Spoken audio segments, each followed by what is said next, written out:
Hey everyone, welcome to this stream. So today we are going to start with the final project of Nand2Tetris course. So we are going to build an assembler which will convert the hack assembly language code into hack binary code. And we are going to write the assembler in Python. So we can write this assembler in any language, but as I have somewhat familiarity with Python, I will be using Python to create the assembler.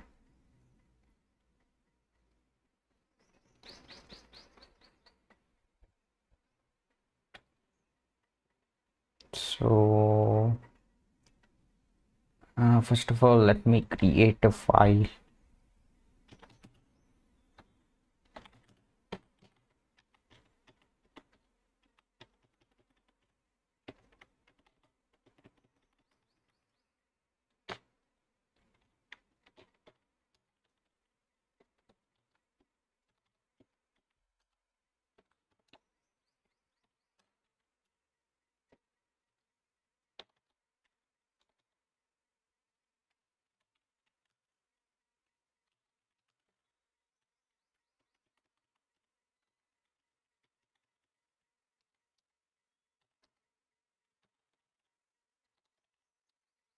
Then I'm going to create my script over here only, and I will name it, let's call it hackassembler.py.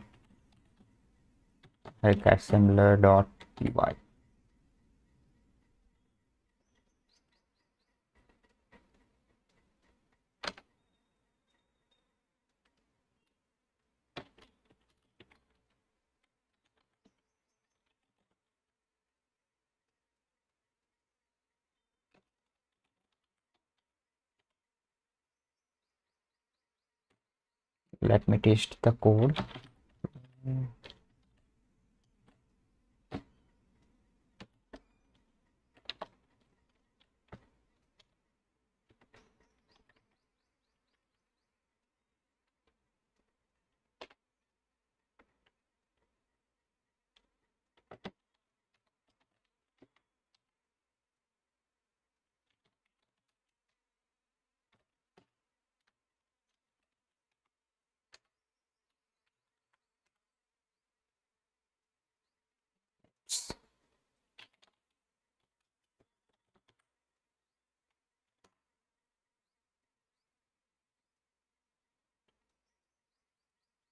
Okay,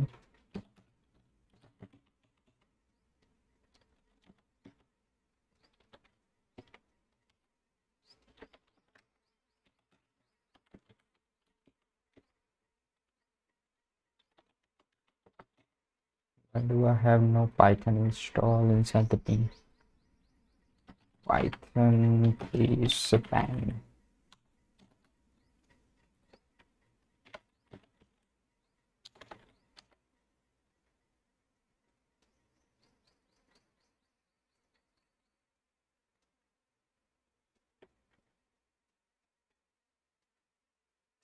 Okay, yeah, it must be inside user local.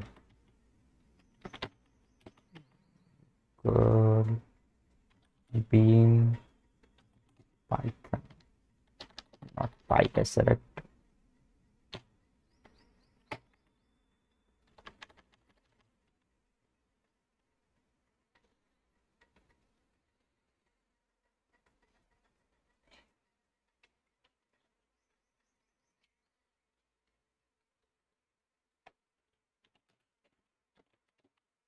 User. So I already have the conda environment, but I won't be using it for this hack assembler. Trying to find if I have Python 3 inside my local environment. I do have it, but somehow it is not being recognized. User bin environment. Okay, let's try to use this design.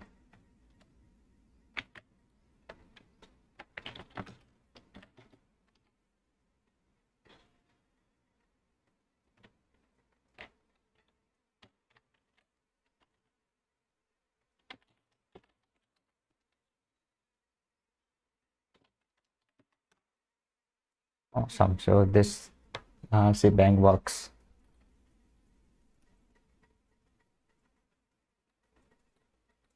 And hold yourself, guys, because there will be a lot of googling involved, because I'm not an expert in Python.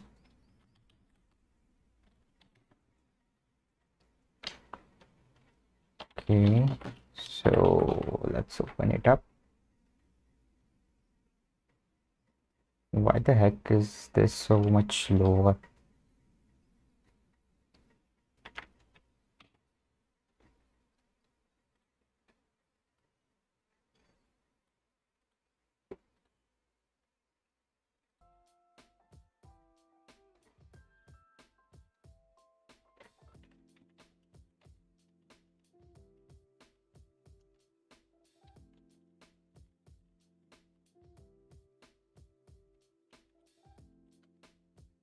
Okay, so let's see now what we have to do. So we'll write an assembler which will convert this assembly code into binary code. And how is it going to do that?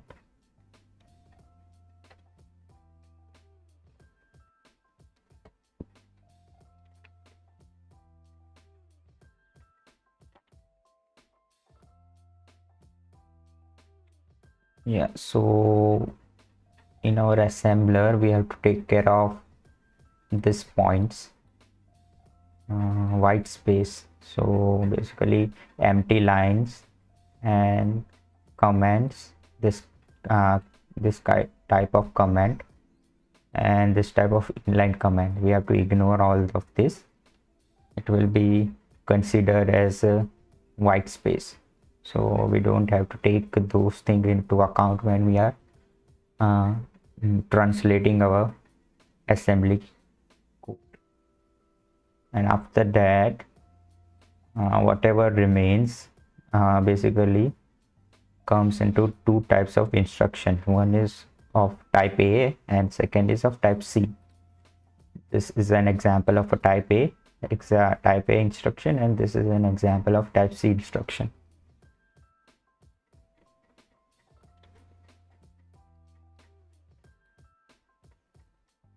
So in my previous stream, I guess when I worked with project 4, I guess.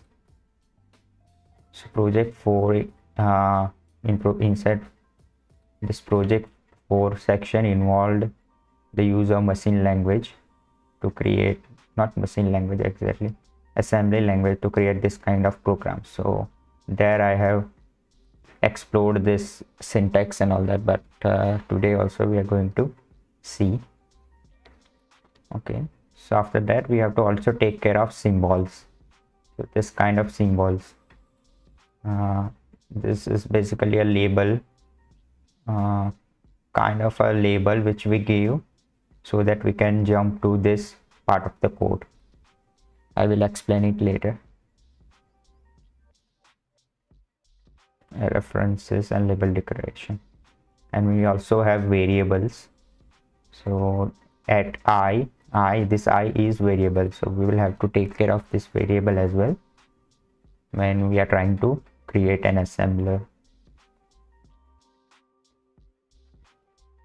So these are the challenges. We have to handle the white space, then instruction and symbols. So the author suggested that we don't start that we basically take care of the symbols later on. First we start with white space and instruction. So I'm going to follow the suggestion and do that.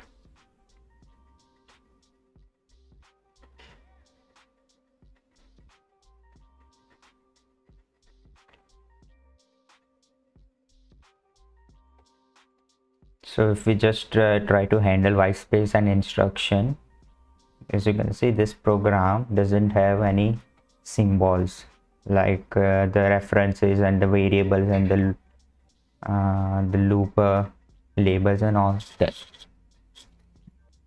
We just have to take care of this white space, which includes this kind of comments, and also blank empty space, empty lines, and instruction, which are of two types, A and C. And we have to convert this A and C commands instruction into this kind of binary instruction, which is of 16 bits.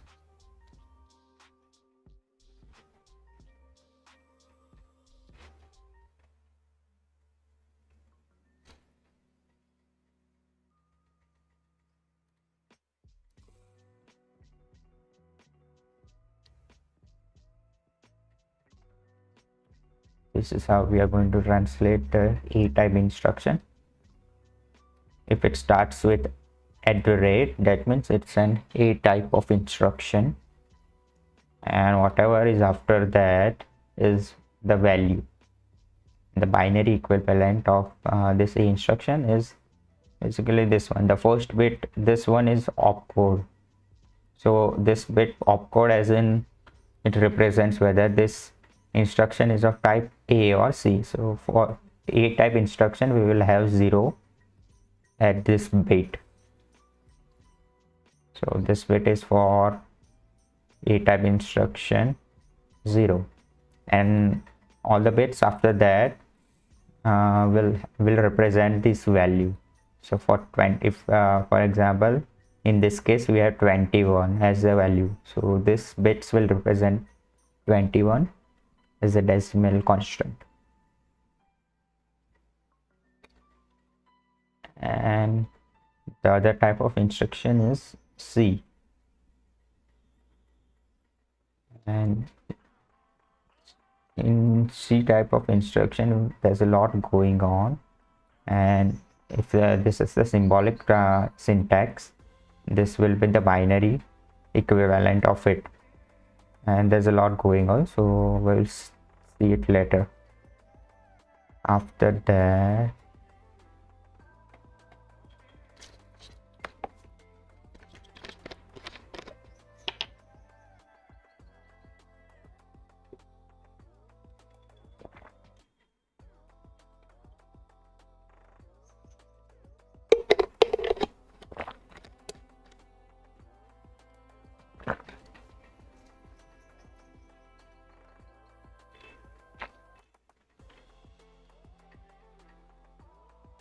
we'll see how to translate this instruction later on, but first we have to let's see what we have to create first.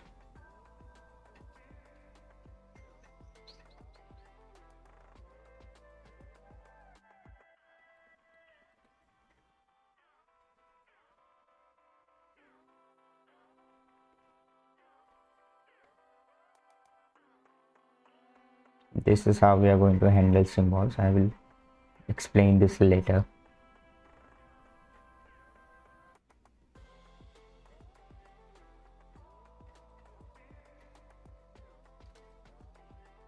This is somewhat a logic of the assembler that we have to build.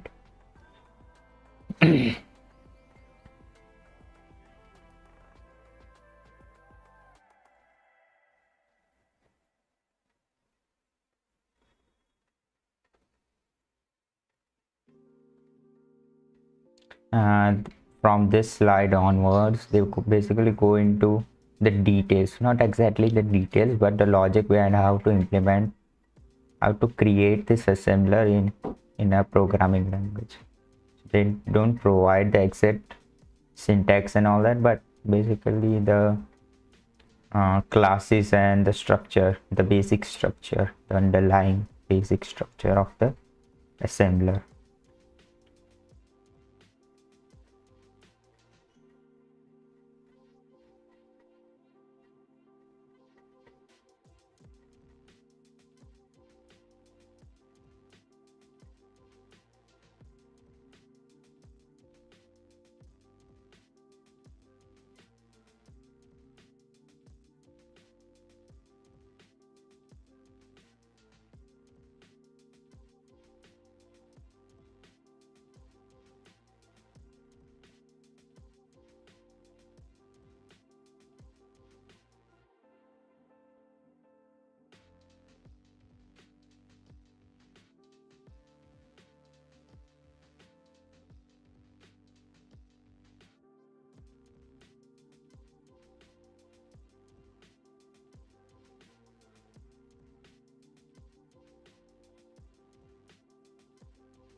I'm just making space for new tabs because we will be googling a lot, and I'll be opening a lot of Python references or Python tutorials. So first of all, let me open this website.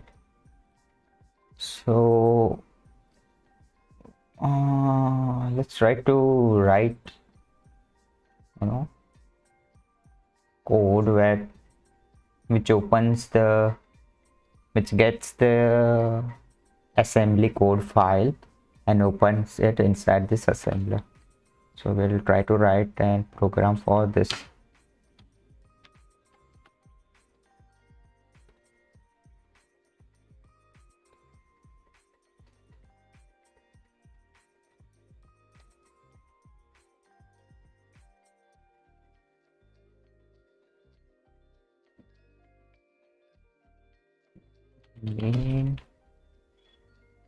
main class each file.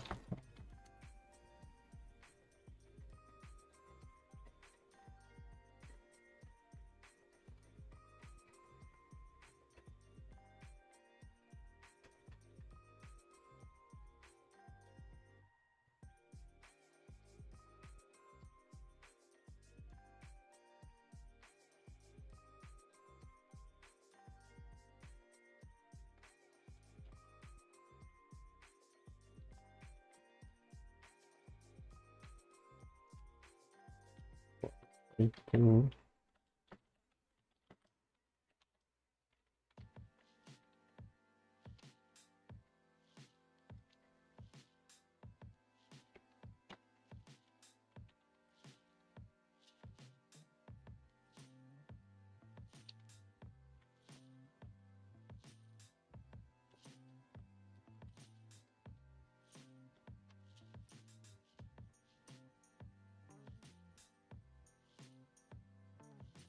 let's see how to open up a file. Where are the file handling here?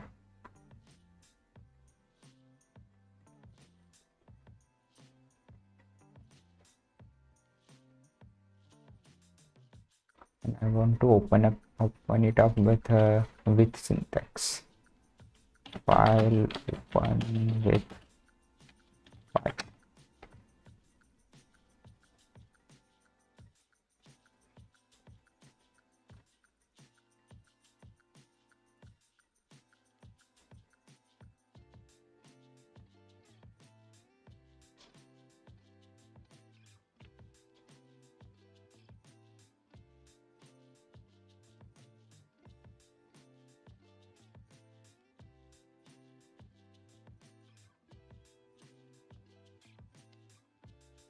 With open.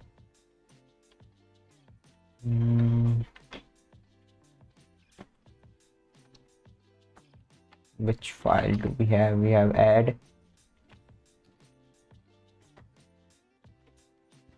We have add.sm inside the add folder.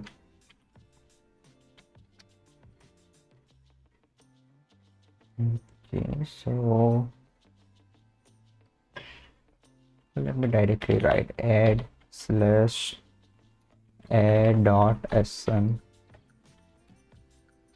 Open the file for reading.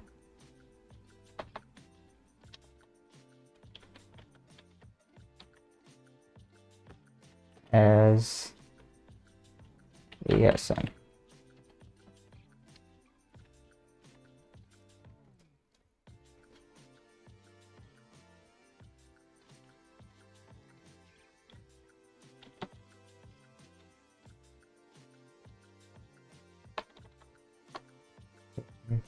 How do we read individual files? Read line, using read line. So for x in, can use for inst in ASM.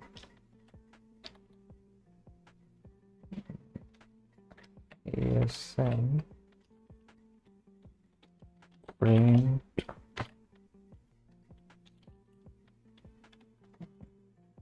inst.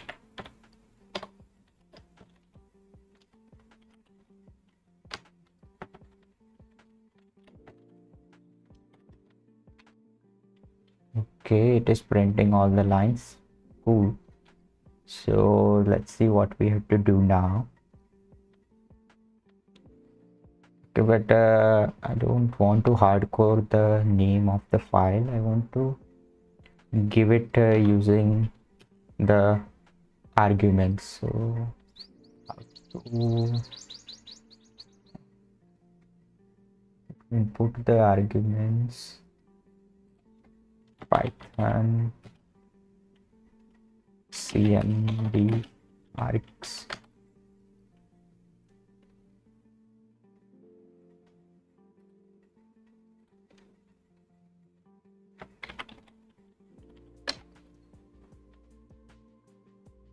sys.argv sys.arg.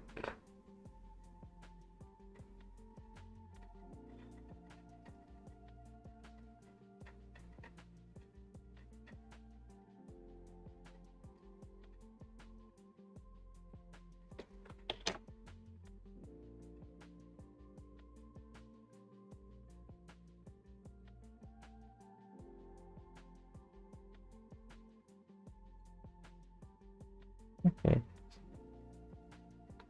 it's the same thing. So we have to import this sys module. Import sys.argv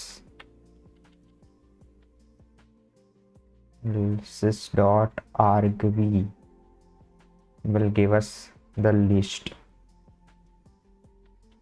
So we want sys.arg v0, not 0, 0 will be the name, so it should be 1. For now I'm just going to write it over here. sys.arg v1.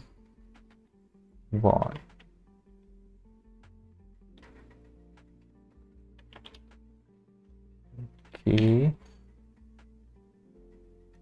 whatever I pass as the argument, open it up as a file. Let's see if this works or not. So if I pass add, awesome, it is working. Let's pass max. Awesome, this is also working.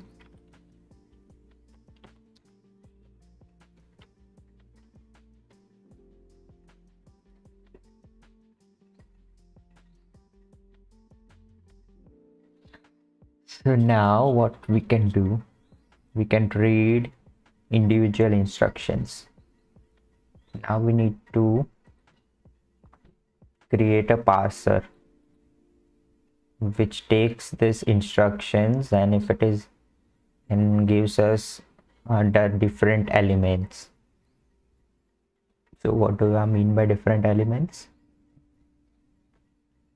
So like this, if it is of type C instruction, a parcel will give us this kind of different elements. If it is of type A instruction, it will give us this kind of element.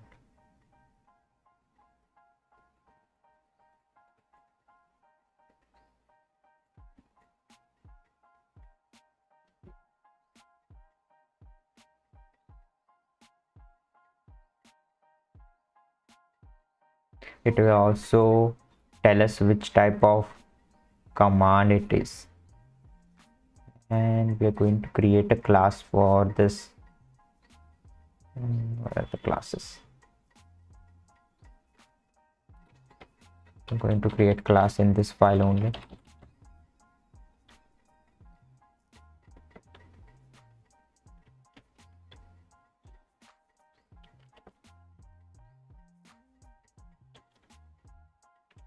Let's call it parser.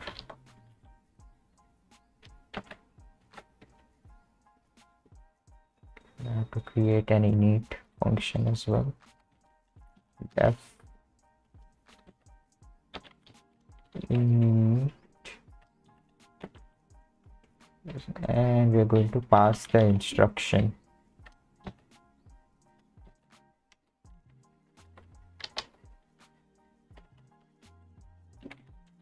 Do we have to pass the instruction when we call this? Yeah, I guess we should.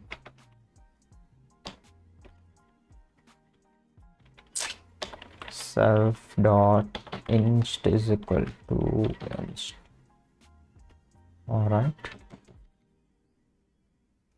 What do we need to do after that? This instruction will also contain a type, so we can do self dot type is equal to, well, how do I pass null? Let's skip let's give an empty string for now.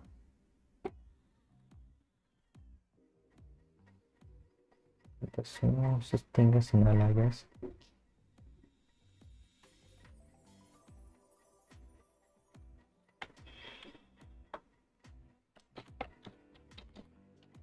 Can I pass null?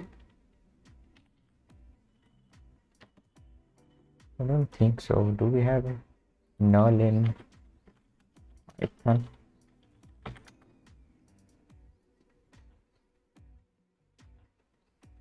There is no null keyword. None. Okay. That also works.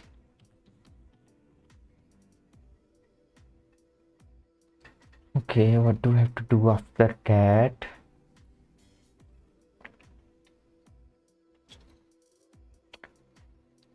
So let's see.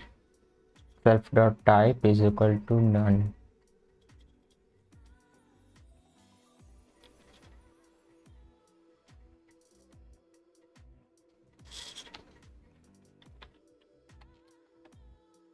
Def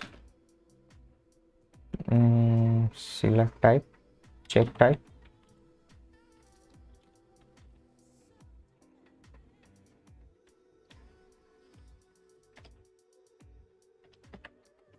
So what does this function do? It gets this instruction and checks if it is of any specific type. So if it is of type A, C, or nothing.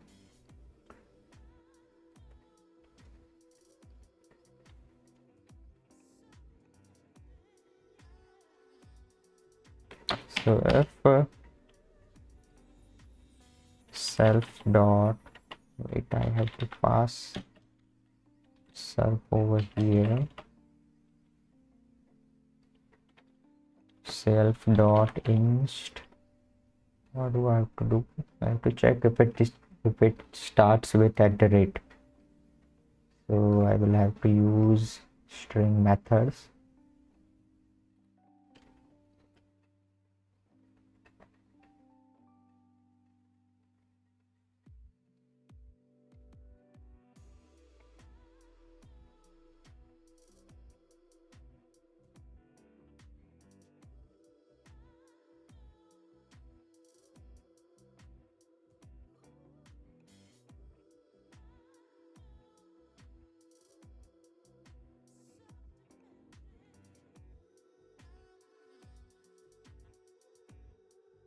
Find.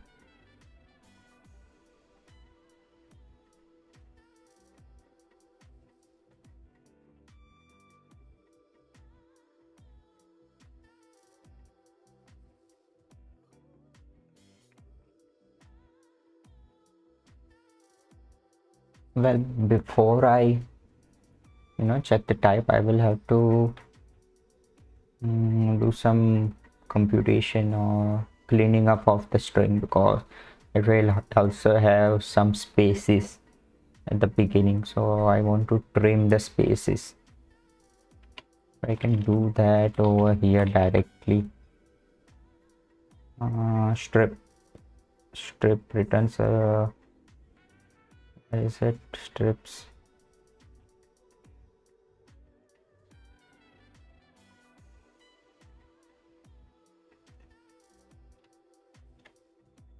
This will remove the space.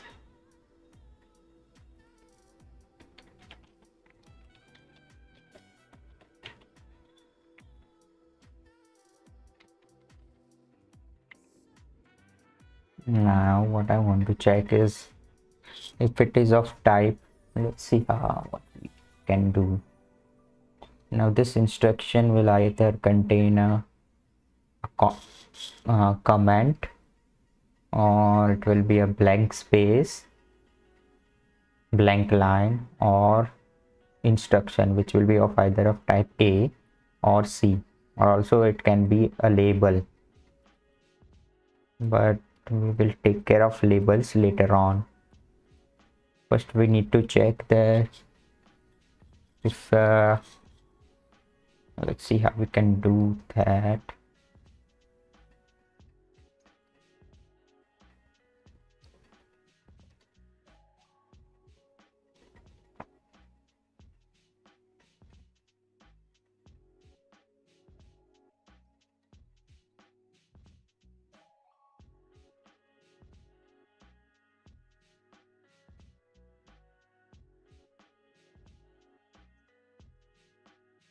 Well, I don't need to check if it is a command inside the parser. I can check inside this loop as well, so that I don't have to initialize that particular instruction and all that. So let's suppose that we are checking if it is should I do that in the parser, or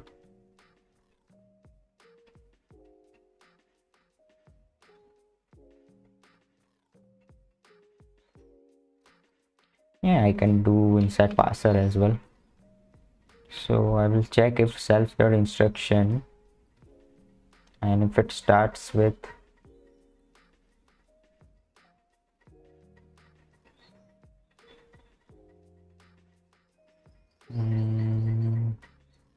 string method should I use?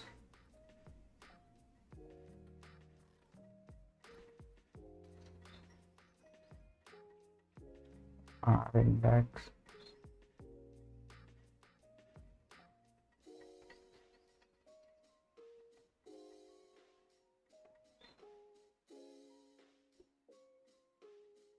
Starts with, ends with. Okay, there must be a function starts with. Yeah, we do have starts with hello. What does it return if it starts with hello?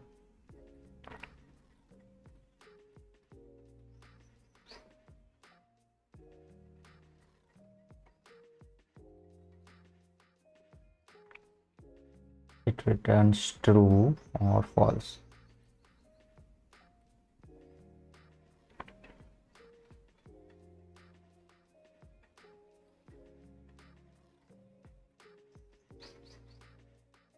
So let's say our comment is like this. So I can check for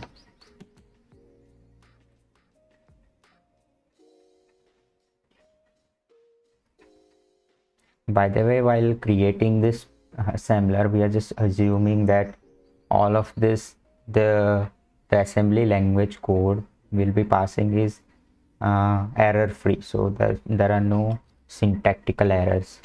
So that's what we are assuming.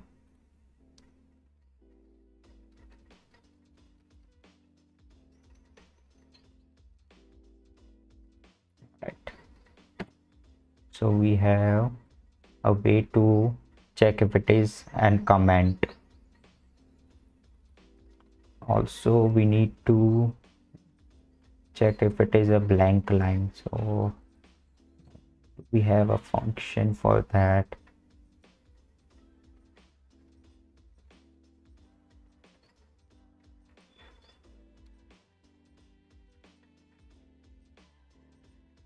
Let's see what we get.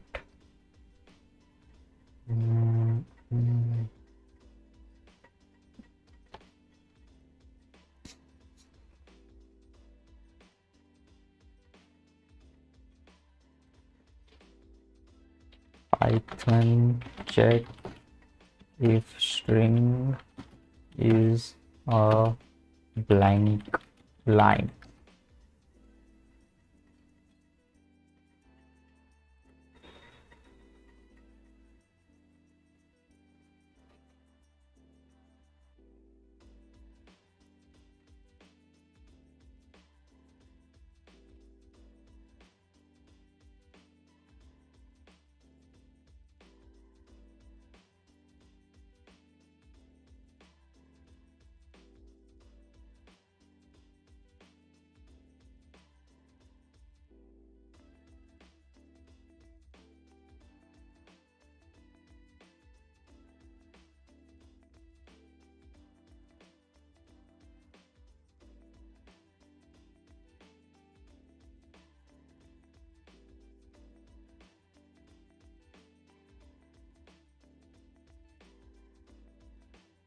line dot okay, I can use if not line dot strip, so that will clear.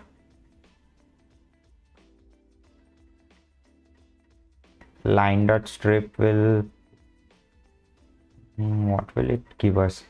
Will it give us 0? So suppose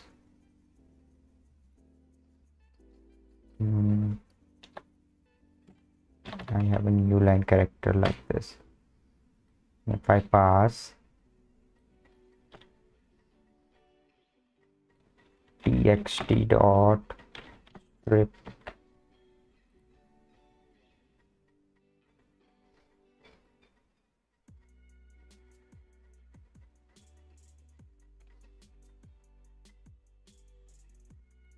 it returns nothing. Why? Strip.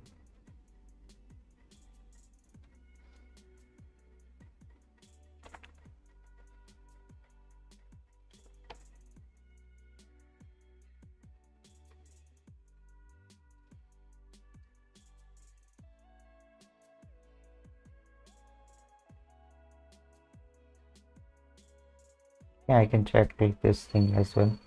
So if self dot instruction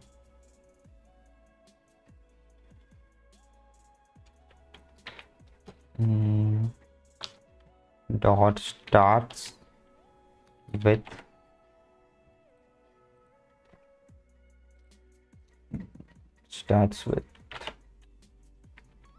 this should be lowercase w.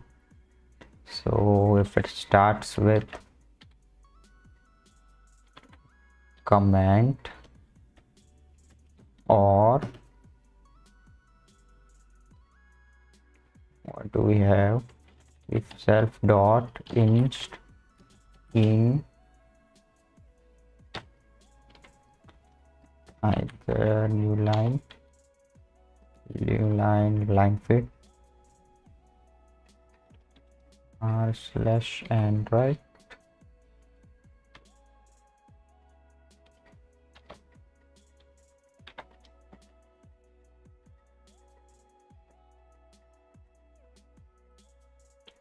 what do we need to do after then?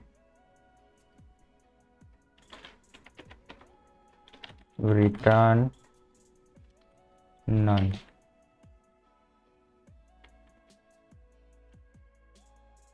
Well, we don't have to return anything because this type is none anyway. But after that,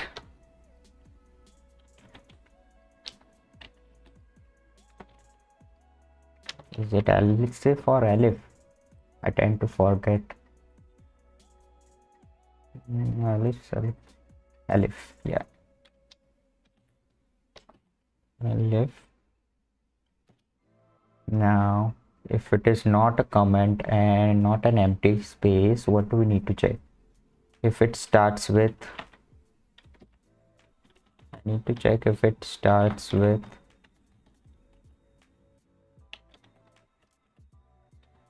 @.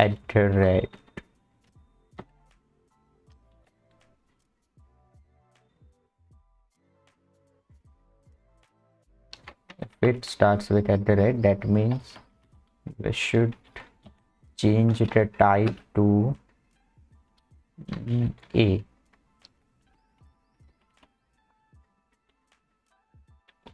Or else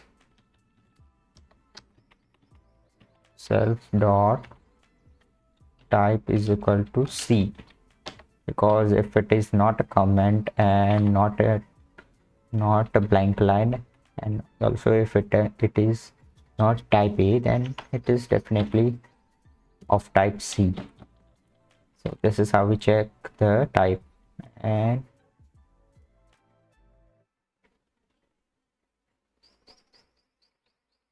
well, you know, I'm going to call this function inside the init function only. Check type. Can I call it like this? Can I call the method right from the init?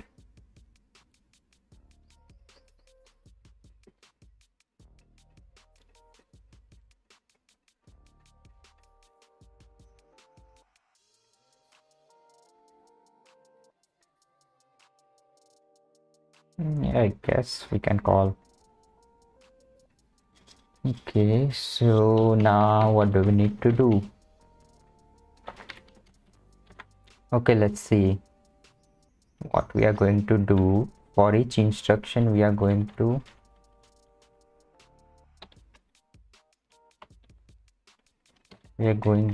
call the parser.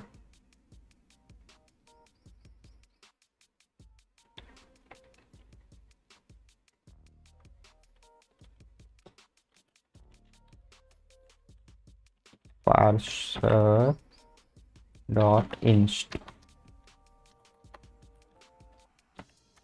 and after that we will check the type. Type will print a type. So let's see if this works or not. Oops, we have a typo. I missed a semicolon, a colon over here.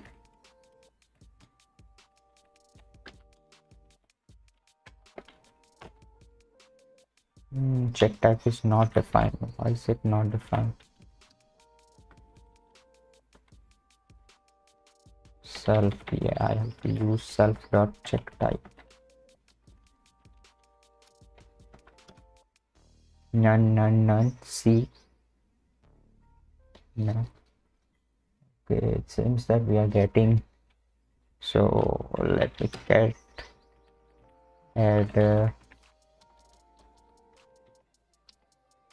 So as you can see, these are all commands. Oh wait.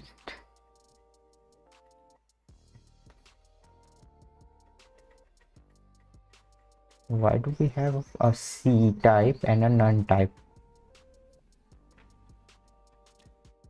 Okay, a blank line is being printed as C type. So it seems we have a problem.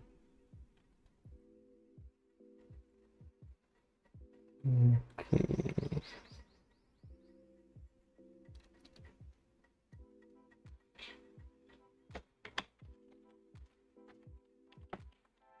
So apparently a blank line is not passing this test. Self inst in.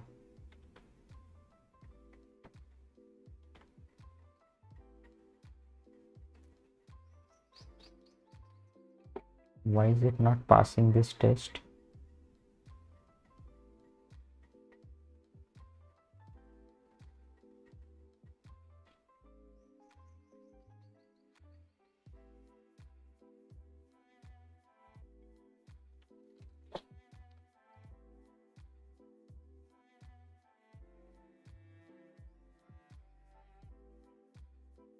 Okay, wait, I'm stripping the line.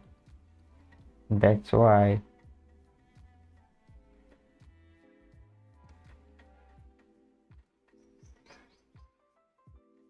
So it is just a blank line or a space. Is it a space? What is it?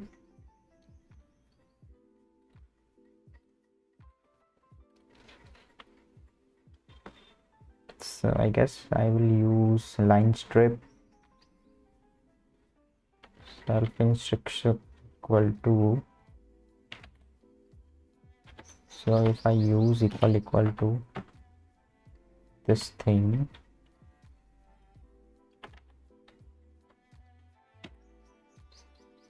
let's see if our program works then or not. Okay, we are getting none. We are getting none up to this line. So 1 2 3 4 5 6 and 7. 4 5 6 and 7. So yeah, it is working correctly now, and this is of type A, therefore we are getting A. Type C, type A, type C again. Wait, this is type C, type A, type C. Okay, so our type checking method is working. Now what do we need to do? After checking the type, we need to Now parse the command. So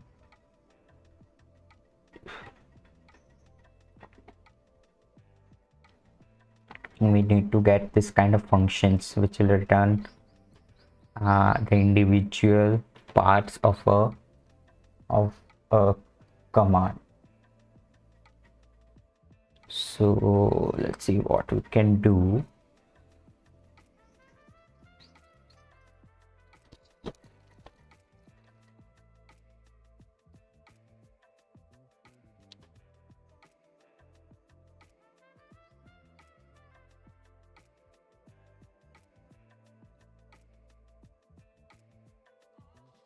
I need to get the destination, the computation part, the jump part if it is of type C, and just this part which is value if it is of type A.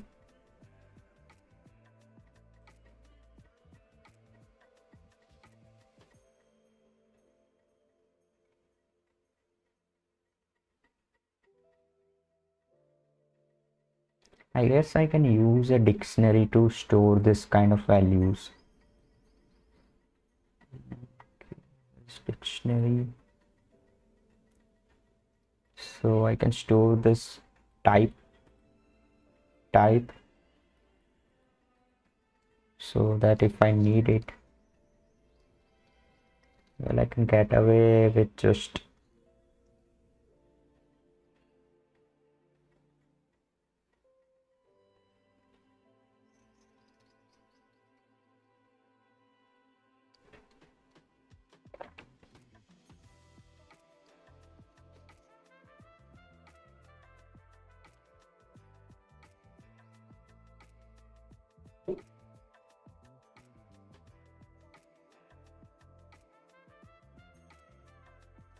I need to have this kind of methods, destination, compare and jump.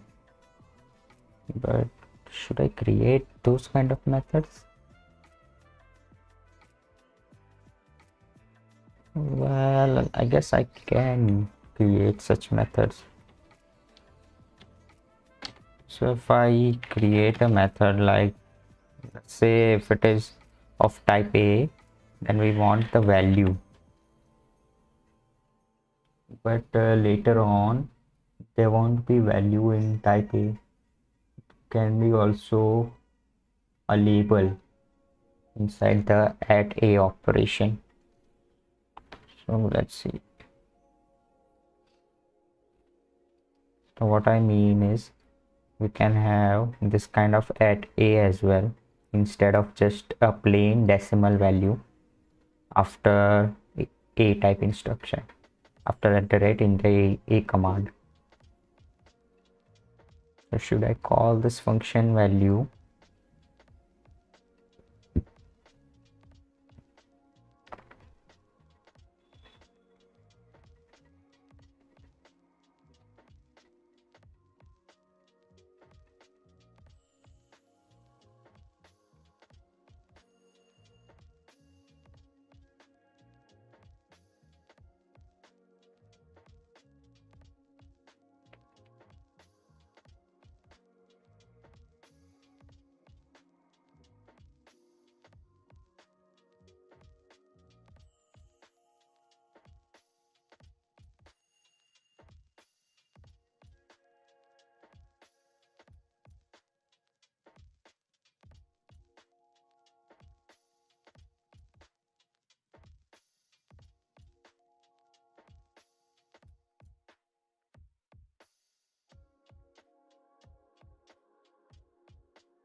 Where's the logic here? It is over here. Construct an empty symbol table, predefined symbol to the table.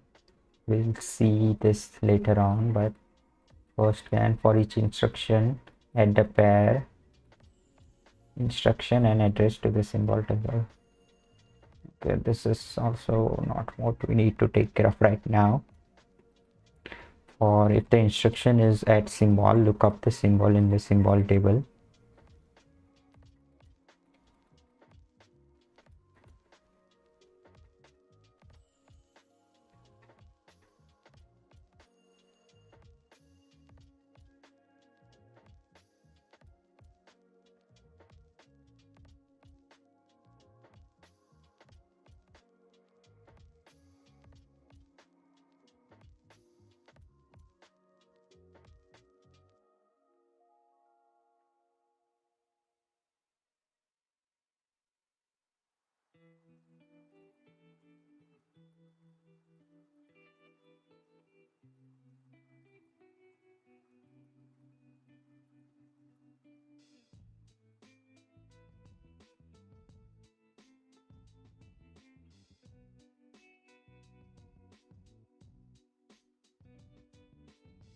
So I'm getting confused because we have two types of assembly program, one without the one without this kind of symbols and the one with symbols. So when we are using symbols, we are not writing the direct values after this at operation at symbol. So like we are not using at 16 directly, but we are using at I.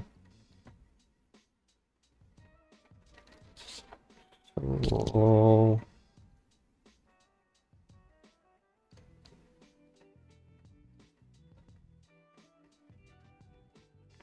I think I should not worry about creating an assembler with some that recognizes the symbol for now. So if I don't do that, let me just create an assembler which handles a program without symbols.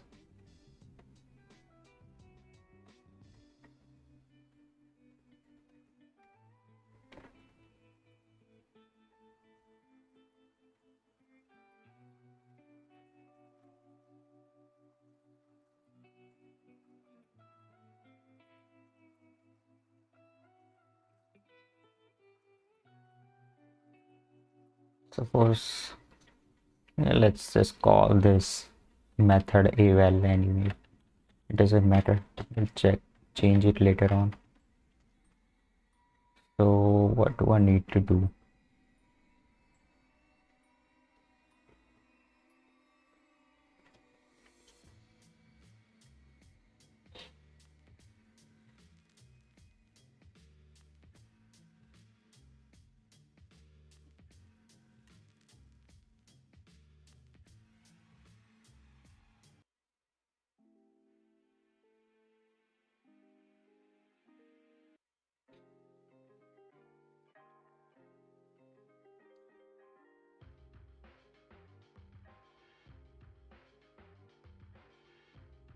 So I'm going to call this method at value only when it is of type A instruction.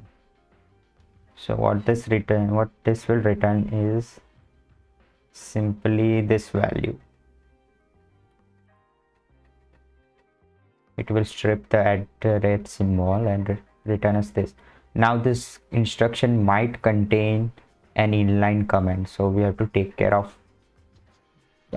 those kind of instruction as well. So what we will do is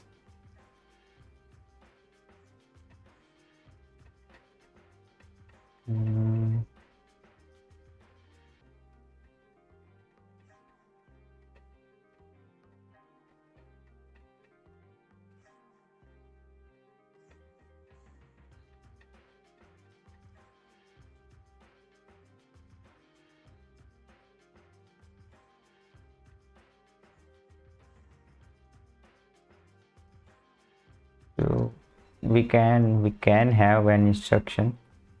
So ideally the programs that we are given for testing might not have a space between @ and this value, but let's suppose we don't have space between these values. In that case we can use a splitter, I guess. So I mean by splitter, slicing string.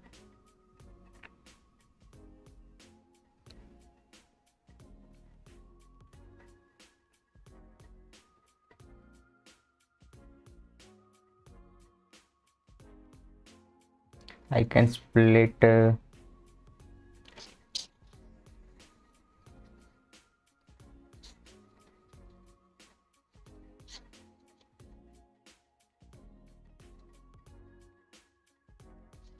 so I can do something like this.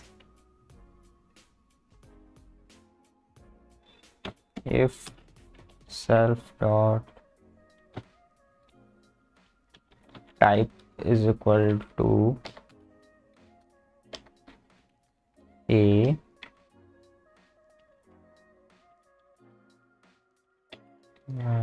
let's say if it is not equal to a, then we need to return none.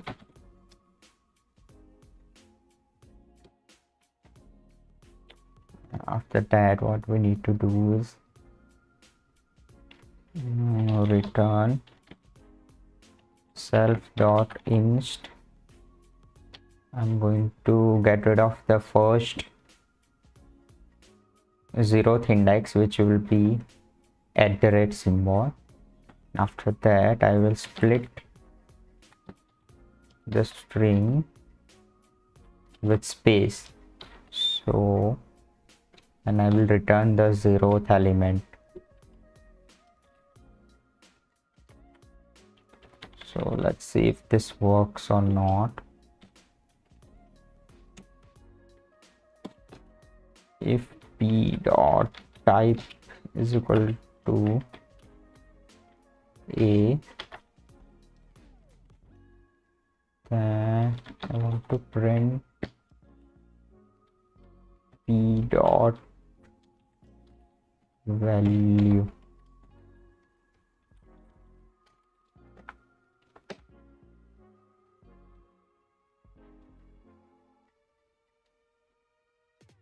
What the heck happened?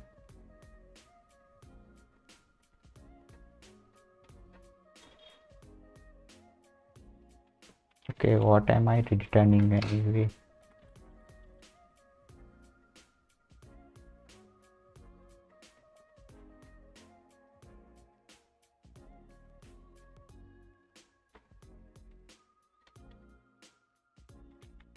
Self dot instruction 1.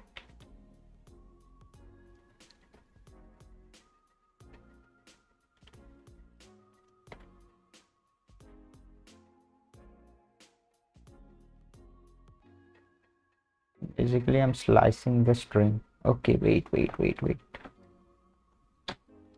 use colon.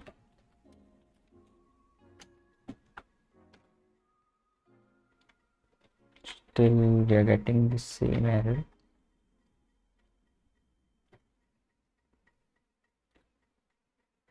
Let me try an example over here. So suppose our instruction is like this: 25 space and this kind of comment. So if I do 1 to this will give us, yeah, this string. Now if I not split on the space,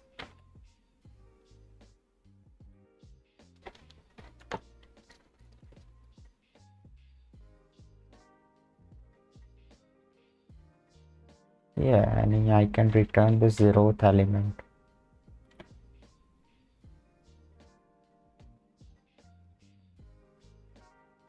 Now suppose we don't have this kind of comment, then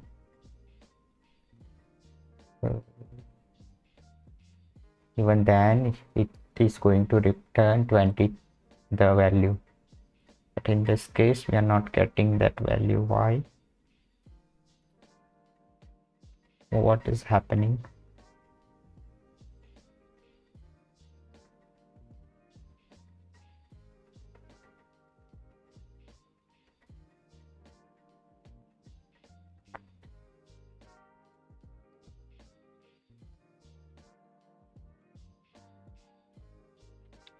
Okay, I see.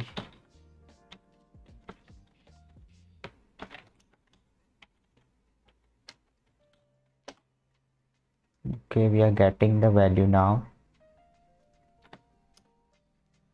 2, 3 and 0. 2, 3 and 0. Awesome. So we are getting the value now. Let's see what we need to create. Now we need to take care of the case when the instruction is of type C. So in that case, what kind of things we need to pass?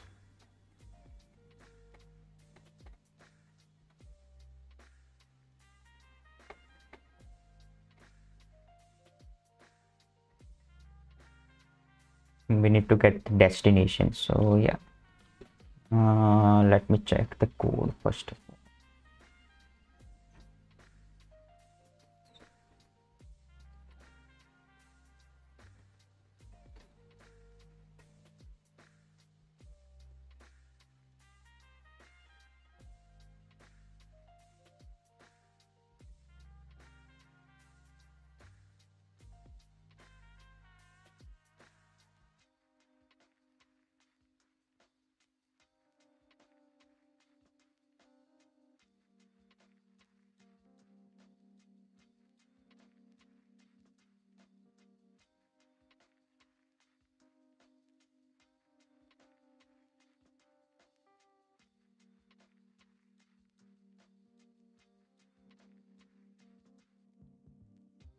So we need to get this first destination part.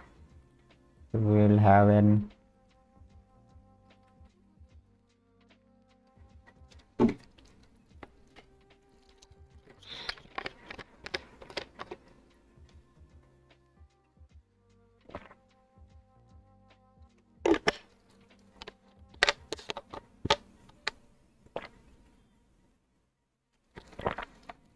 so before I do that, I think I should write a different method to clean, to strip the. So what I'm doing over here, I'm going to write it in a different function to strip the white space and also to remove the inline comment, so that we don't have to do this kind of splitting, because this inline comment can be inside this kind of instructions as well.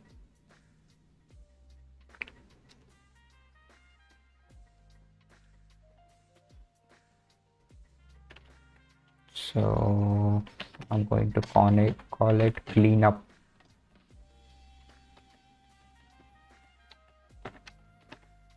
What this will do is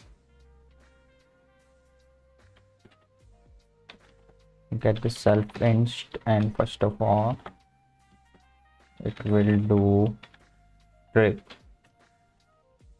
After that we need to check if we have an inline comment.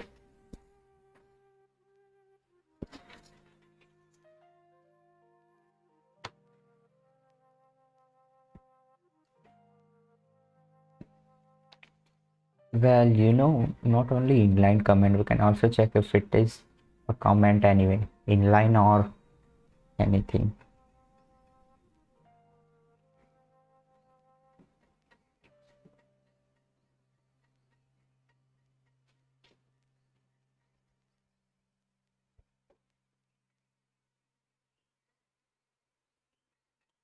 And I'm going to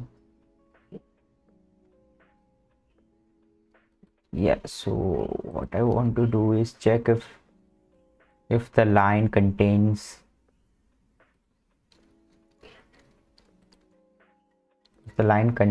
a comment or not. It can be an inline comment or just a regular comment. So to do that, because search is the string for a specified value and returns the position, so I guess I can use this function method find. So suppose we have two slashes over here, and I find two slashes. This should return as 0.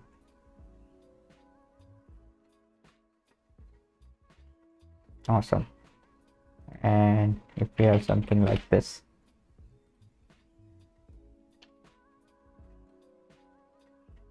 it should return us 5, 6 and 7, yeah, so that we can strip all of this.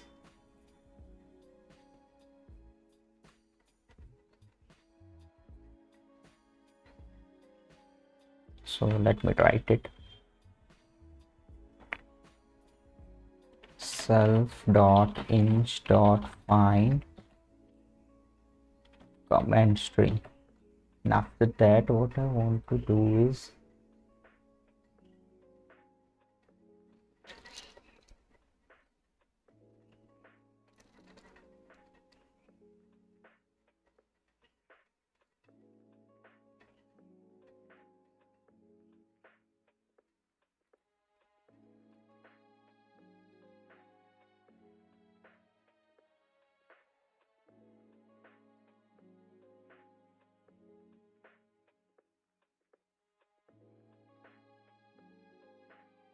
I want to return the substring. So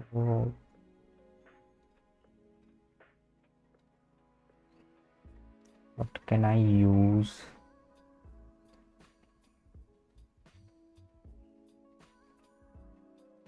Well, I can just use this slicing because we have the index now.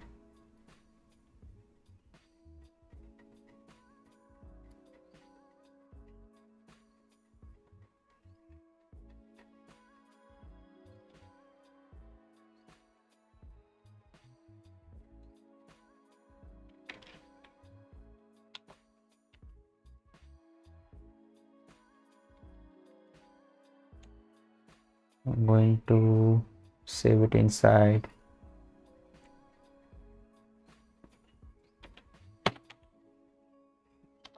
C in for comment index. This might return -1, so we have to take care of that. If C in is equal to -1, then in that case you don't need to do anything else, you can return. But if it is not returning, if it is not -1, then what we need to do is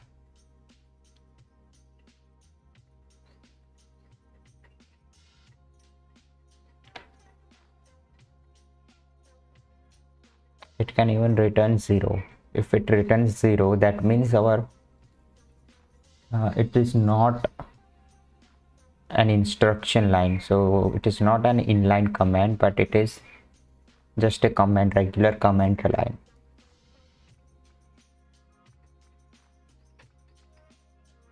So let me write this case as well. Lf is C in is equal to 0, then it at case I can do self instruction is equal to, yeah,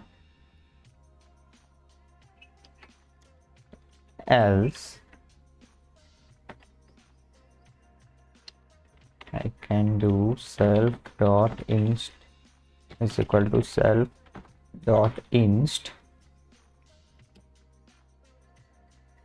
0 up to C end. So this will exclude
and in this case we won't be having this thing.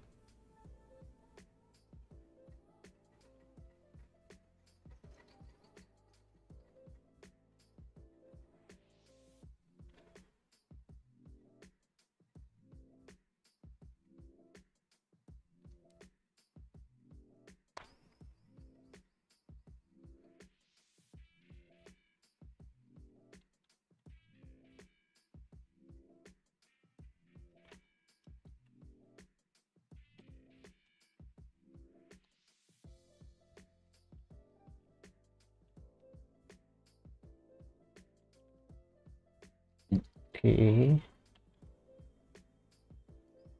and I need to call the cleanup function just after this thing. Self.cleanup.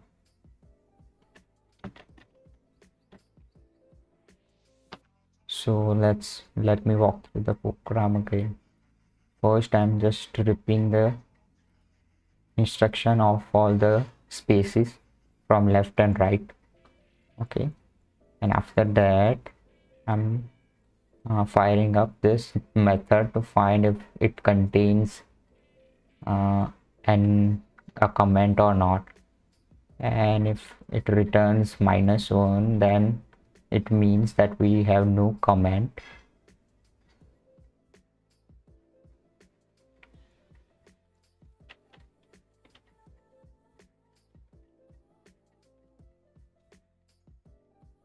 Well, I don't need to do this, I guess.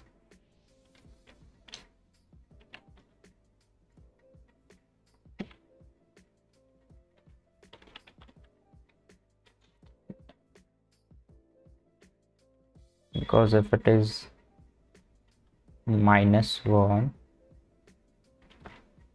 that means we have no comment, and therefore I can just again strip the instruction and do nothing.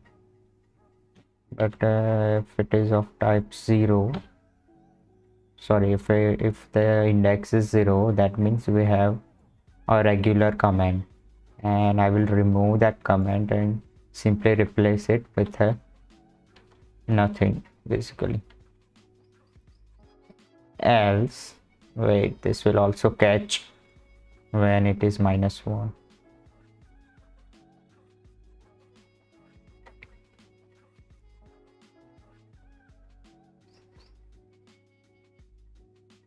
I guess this was correct.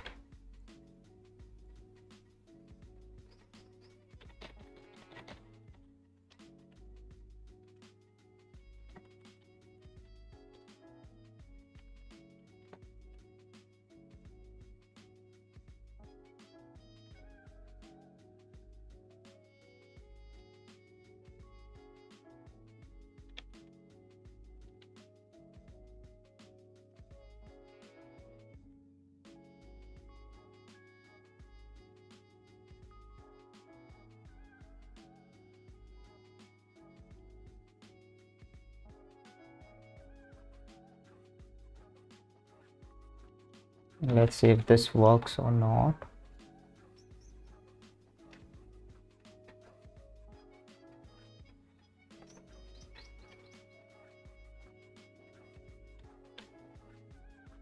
To check if this works or not, I have to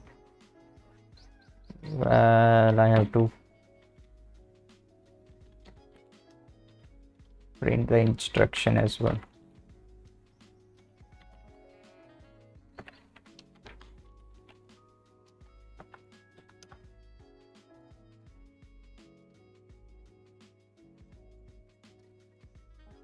So we have space when the instruction is of type none,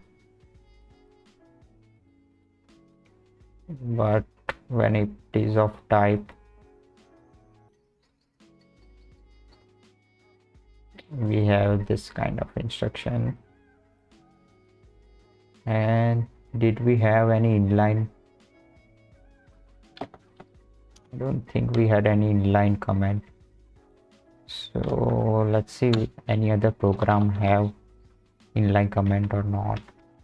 Max.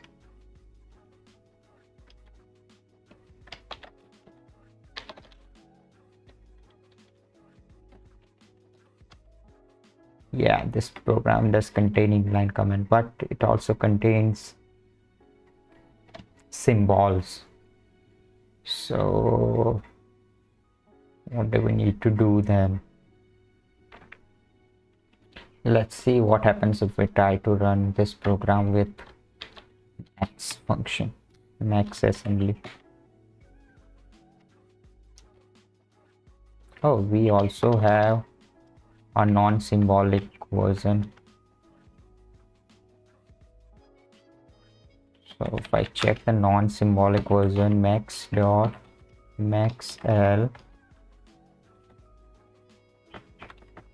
that heck, they are not even passing any comment. So yeah, let's try to edit this add function.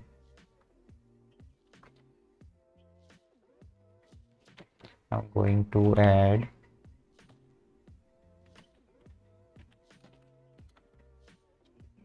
just an line comment. See if it works in this case or not.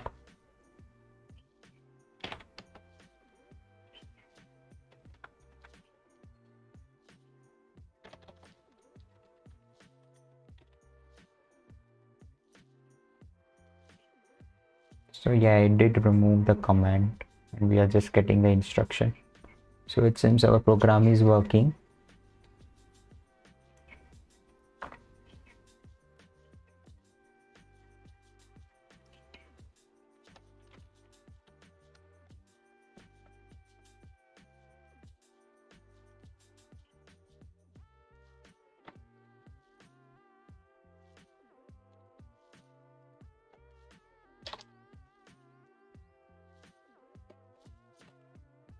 What the heck?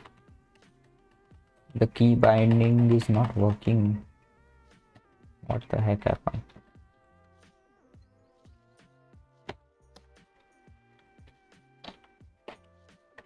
Okay, it is working now.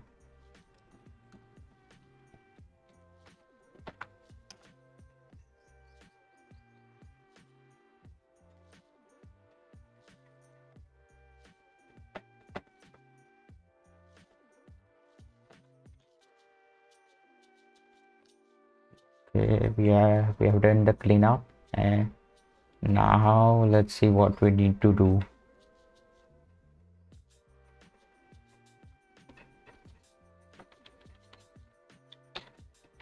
Okay, we were going to create a method to return the destination.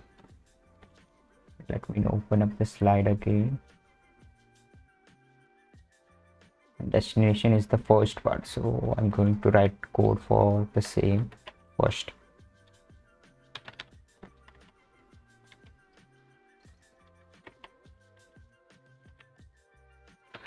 Self, okay, destination, we need to return. Oh wait, destination is not the first part, we have this parts. It doesn't matter. It is on. Oh wait, of course destination is on the first part of the machine assembly language instruction,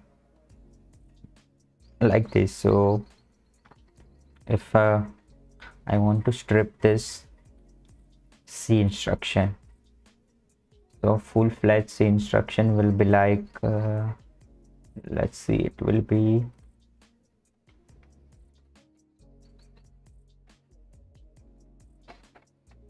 where is it?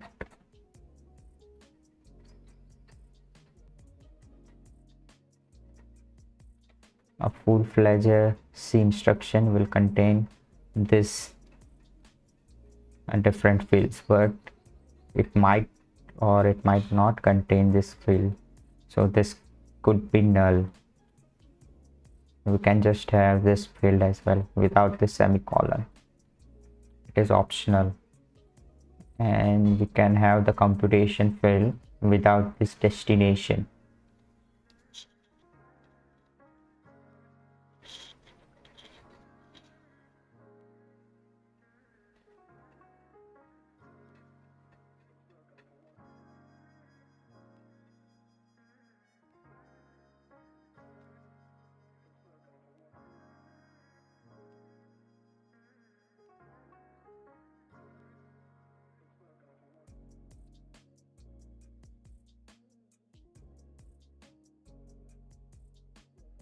Okay, destination can be null, but anyway we will be having a computation part.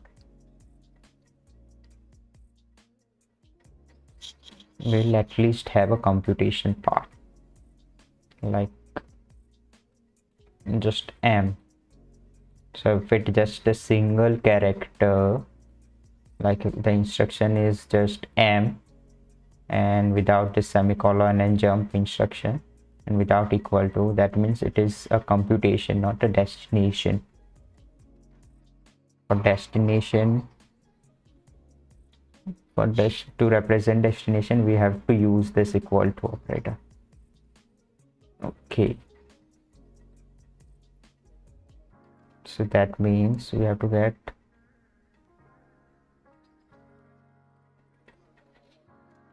let's see what we need to do. We need to get this individual components from the C type instruction.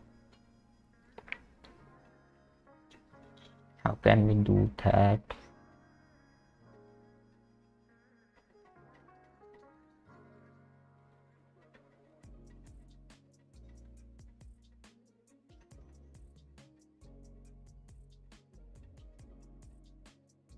So to get the destination, I first need to check if this instruction contains an equal to sign or not, because if it doesn't contains equal to sign, that means that is no destination, it is null. So let's do that. Also, we have to check if the instruction is of type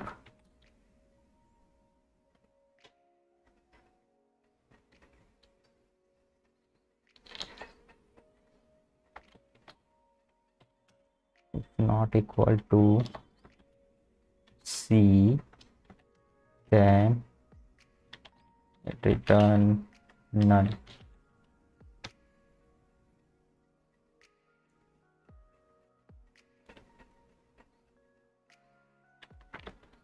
So we can check if or self dot inst dot, if it doesn't contain this, so we can use find method.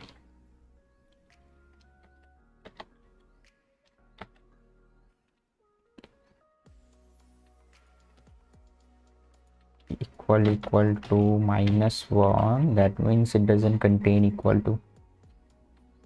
In that case also we are going to return none. But now suppose the instruction is of type C and it does contain equal to, then need to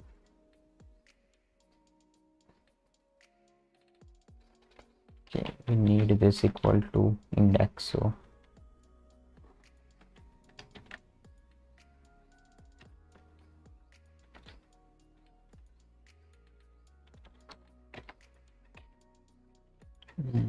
C, not C, E int for equal to index,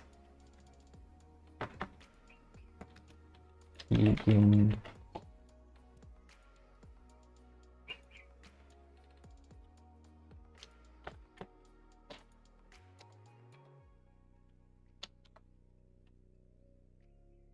okay. I need to return self dot inst dot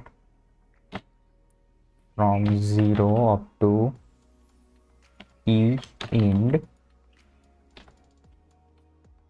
This will exclude the equal to, and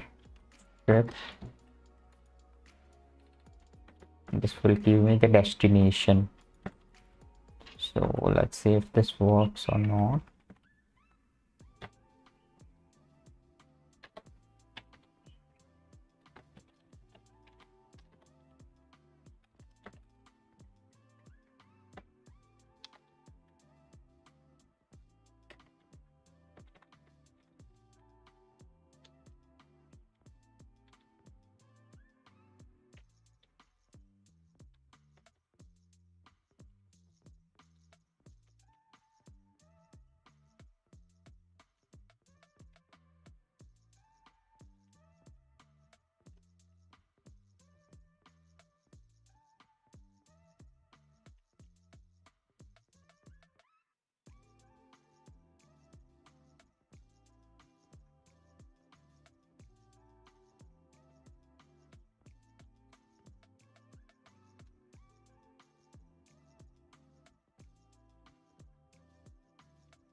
Okay, wait.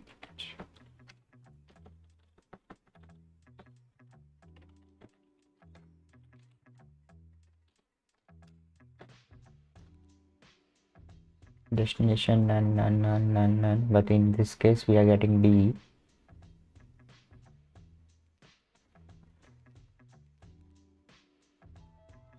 Oh wait, what is happening? Okay, for this as well we are getting none. For this D we are getting D, none for this, D for this case, none for this case, and M for this case. Awesome, we are getting the destination now. Now we need to get the computation part.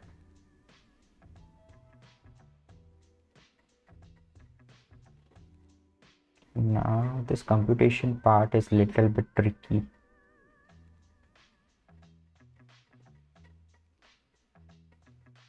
because computation part can be just alone, so we can just have M without this part and this part without even the semicolon.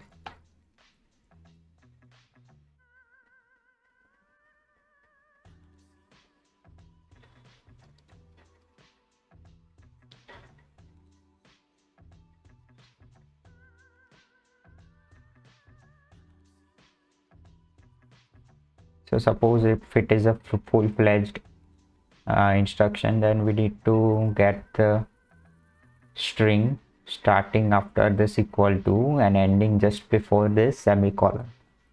But suppose we don't have a destination, in that case the string will be starting just from this computation part. We won't be having this destination and also this equal to set.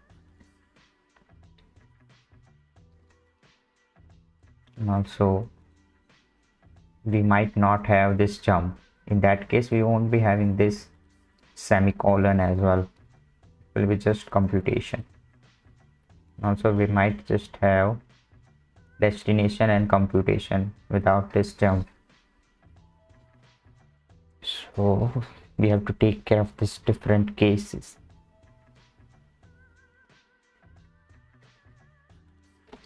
So let's see.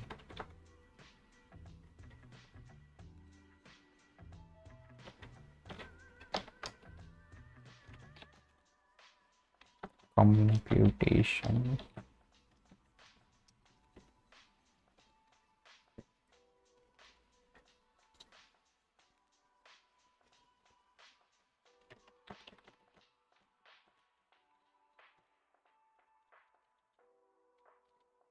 Suppose if it contains the equal to, also we need the index for semicolon if it is contain one.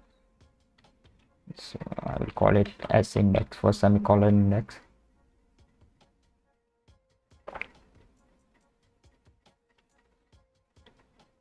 Okay, so let's see. Now I need to check if, by the way, this could be the case.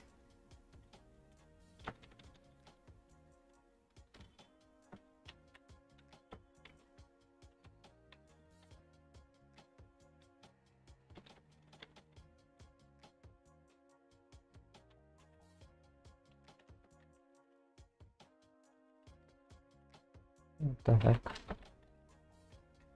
If the instruction is not of type C, then we are going to return none, or else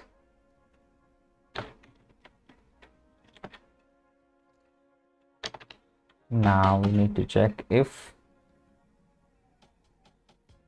E index is equal to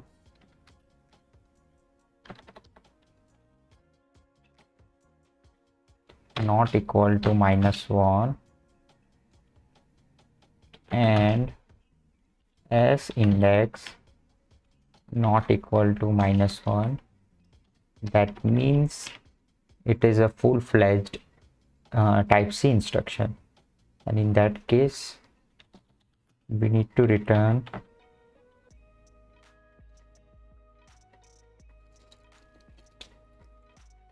Well, you know what,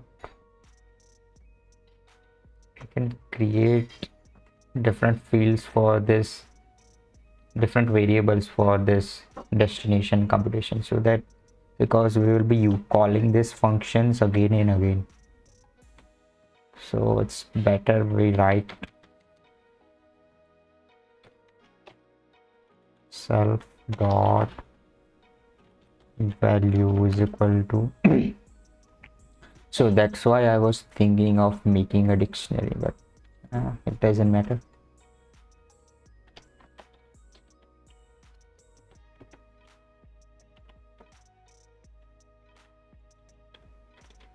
This will be for destination computation and jump.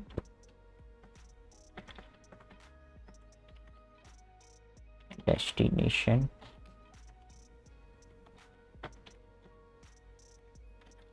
computation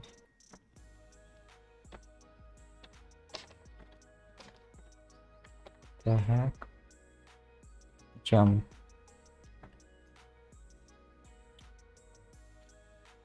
Now over here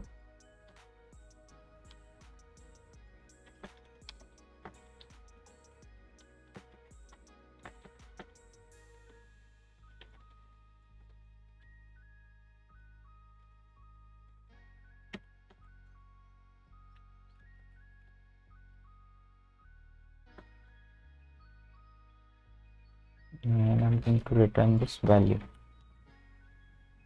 self dot value. Here it should be self.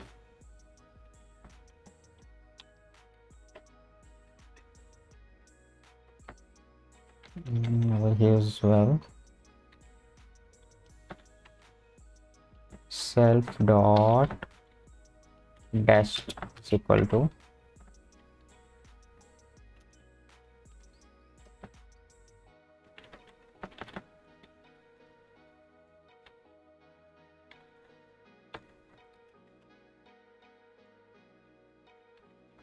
and I'm going to return self dot dest over here.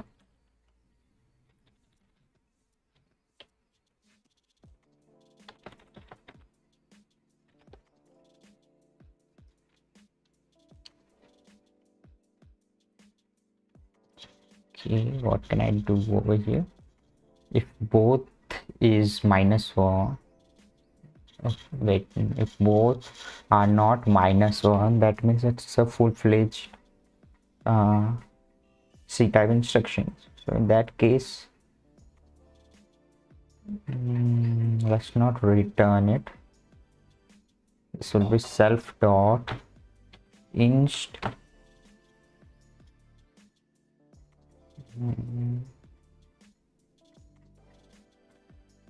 we'll select e ind +1 up to s ind and s dot strip. This will give us just the computation part. We don't want to return it directly. Let's pass it inside c comp dot. Okay.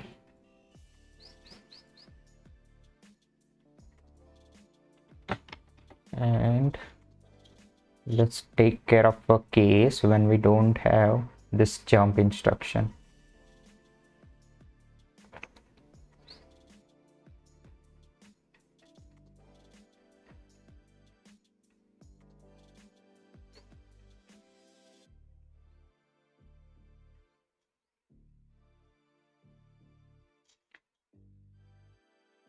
Wait, does this not take care of the case where we don't have the jump instruction? Because if it doesn't contain this jump instruction, that we won't be having this semicolon.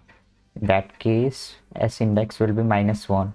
So if I pass -1 over here, what happens? -1 means the ending of line. -1. So if our instruction is something like this, m is equal to m +1 semicolon jump.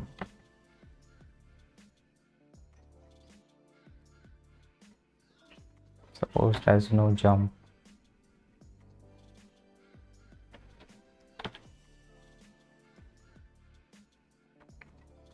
I think it will strip this one. Yeah, that's what I thought. It will strip the -1. So yeah, we have to write different case. Elif is as index e index not equal to -1 and s index equal to -1. In that case, I will have self inst. Again, we will have e int +1, but up to and whatever is the last thing. So we can directly pass this strip and let's say now if e int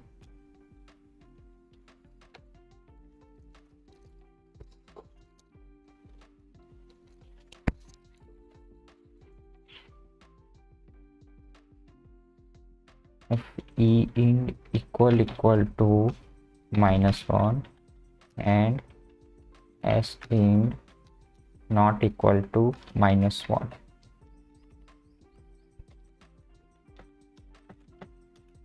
That means we don't have the destination, but we do have the jump. So for that case, I can parse self inst and start from 0 up to s int.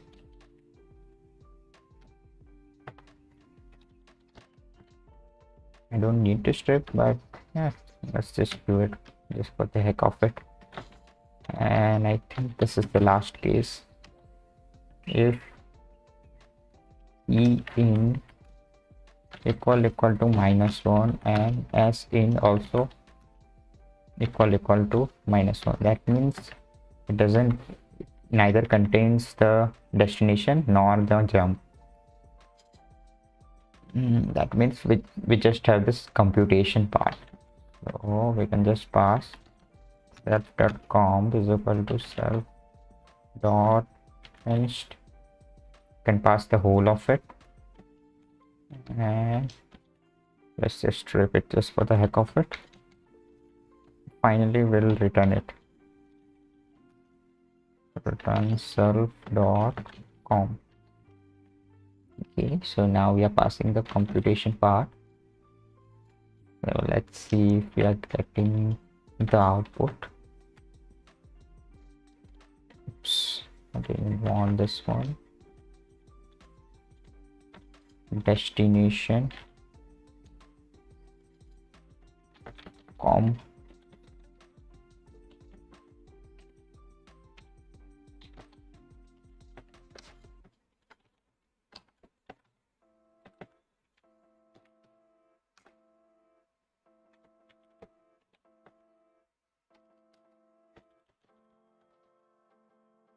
Did I miss?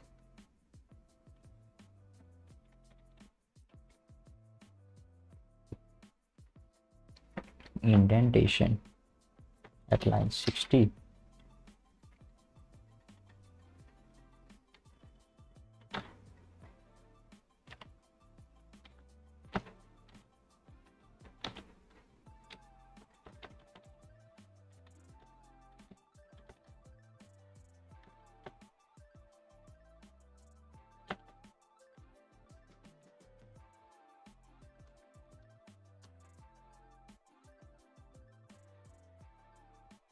Object is not callable.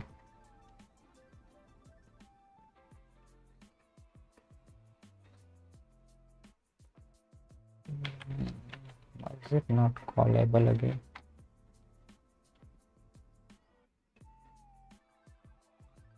What happened?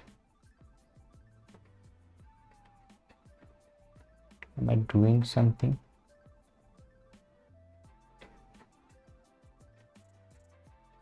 Wait, I did change this instruction, so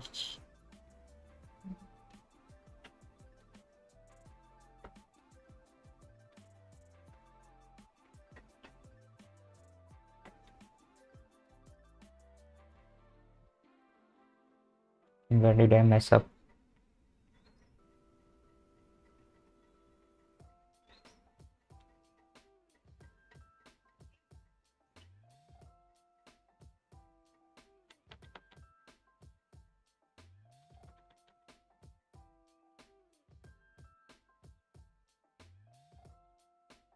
Well, I did change this part. What else did I do?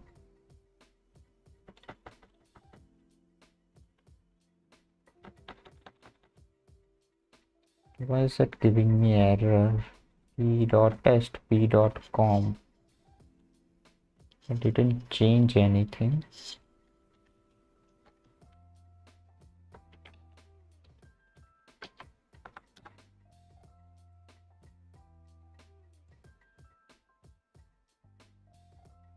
None type object is not callable.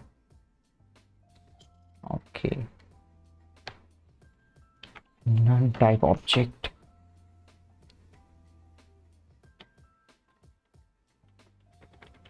Why is it none type? Wait, am I returning none somewhere?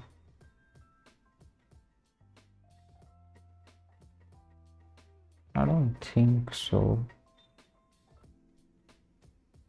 Okay, yeah, I get it. The name of the methods are same as the variables. That's why it is giving me error. So what can I do?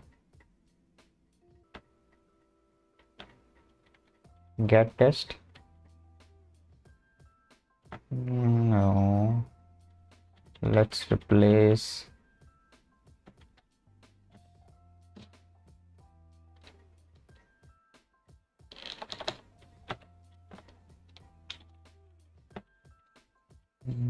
dest with. I'm going to replace it with dest v.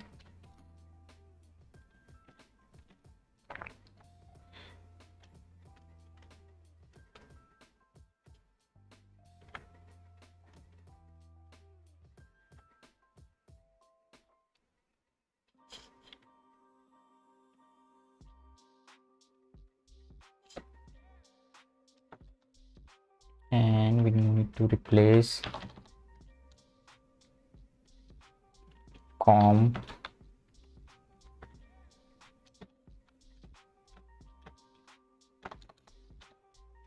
with comp v.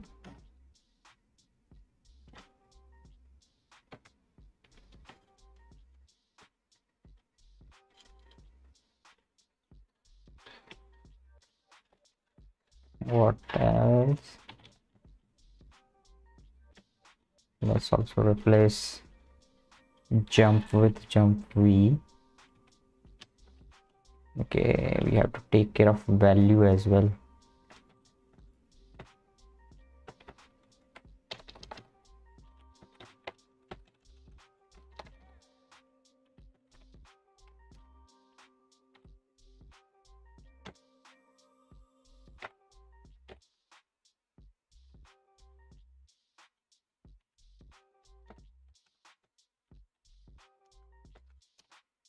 Okay, now it is working. Let's see, we are getting the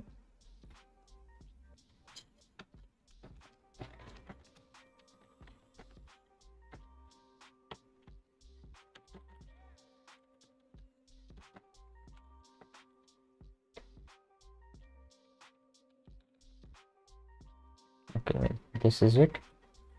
None, none, none, destination none. For this at 2, okay, we have none, none.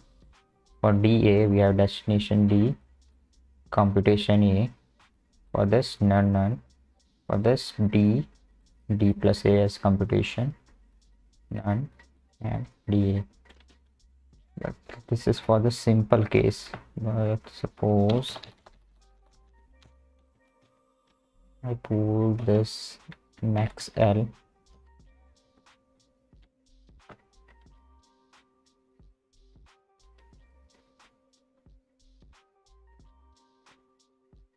So in this case, destination is none, but computation is D, which is correct. This is computation.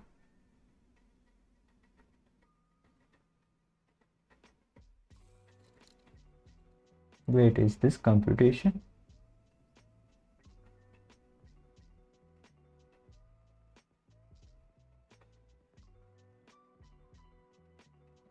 Yes, I guess. Yeah, it is computation. For this as well, we have 0 as the computation. M, computation D, Nand. Okay. The program is working as it should. Okay, I have the computation. Now we need to pass the jump. What does it involve? Whatever is after. Okay, I can just copy this.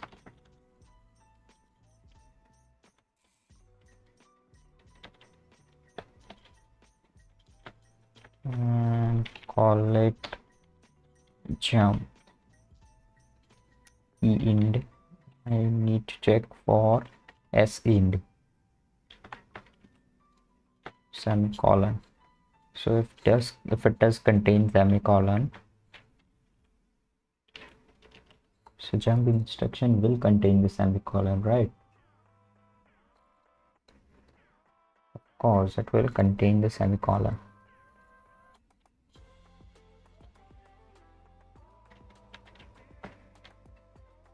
And this should be jump v 0 to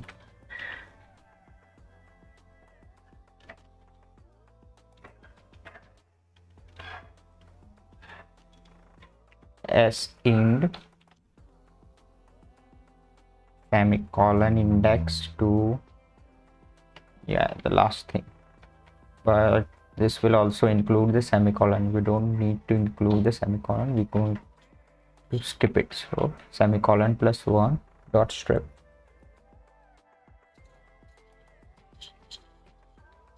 And return the jump v.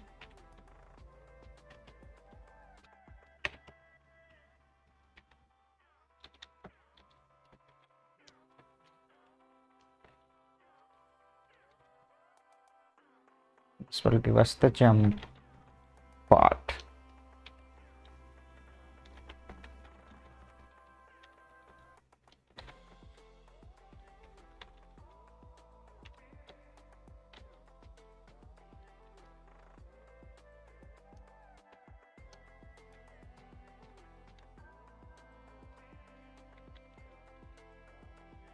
Jump none, JGT. Awesome. None, JMP. None, JMP. Good. This thing is working as well. Now, what else we need? We are getting the individual fields.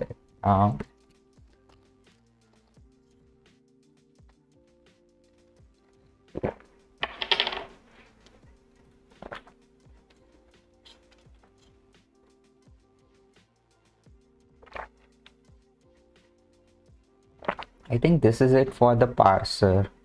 Don't need to apply or create any more functions as it, at least for now.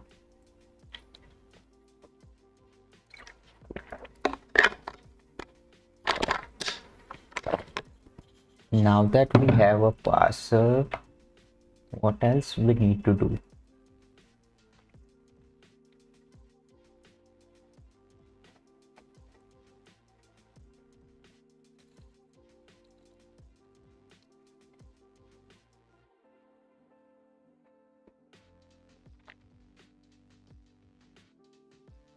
Yeah, we need to translate this mnemonics into code.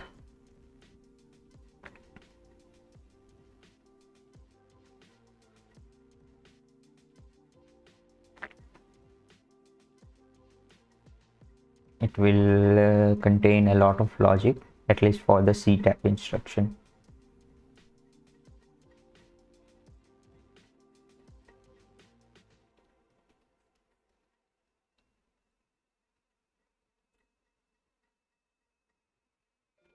So now what do we need to do?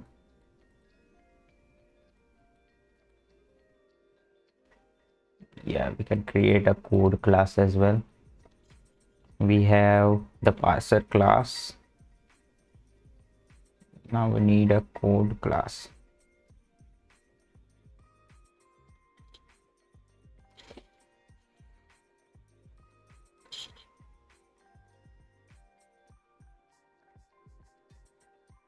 What will this class do?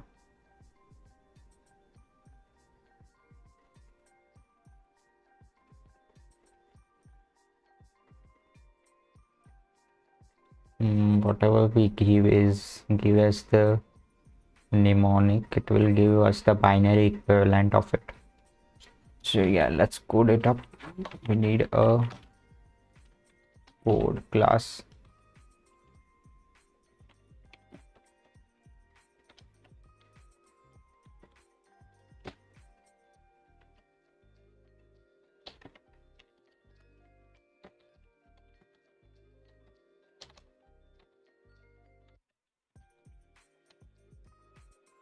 And we will be passing the mnemonic, or the, what should we call it, component.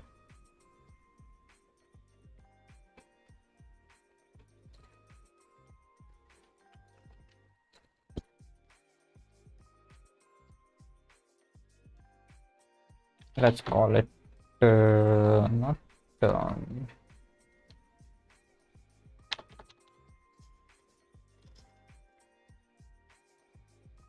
Yeah, let's call it term. It doesn't matter.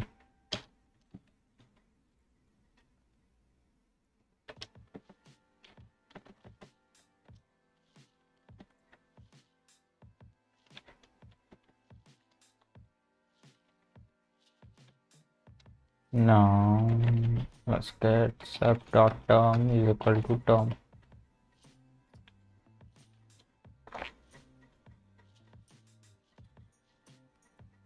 This term is already stripped, but let's make sure that let's strip it again.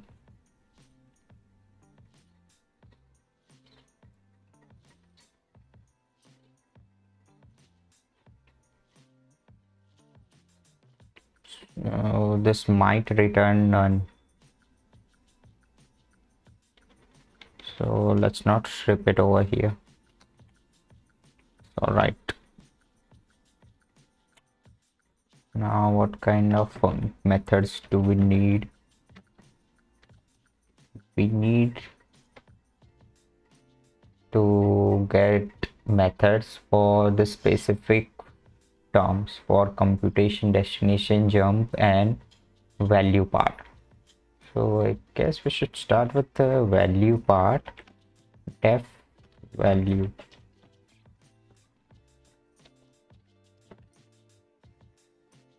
Right.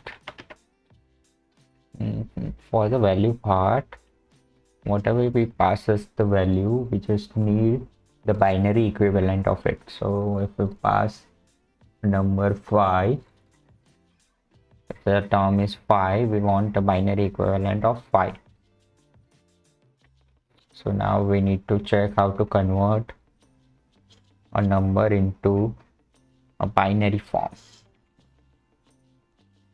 Get binary from decimal Python.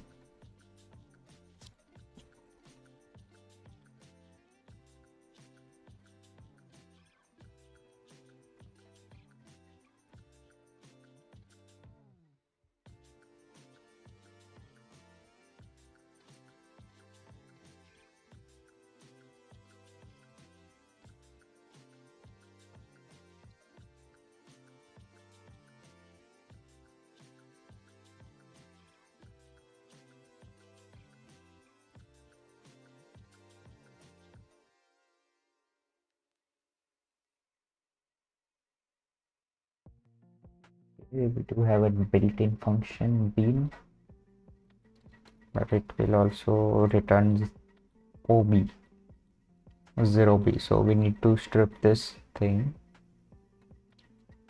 Okay, let's use this function, decimal to binary.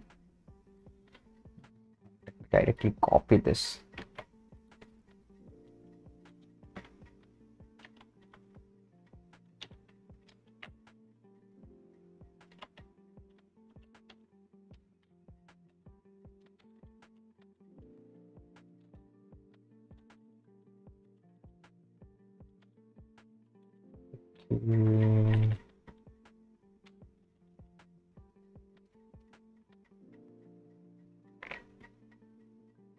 Now what do we need to do?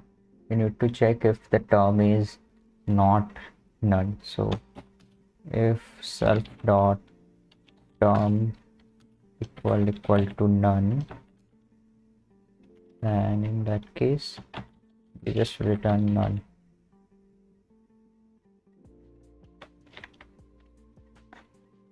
Else if it is not none, we need to get the binary equivalent of it.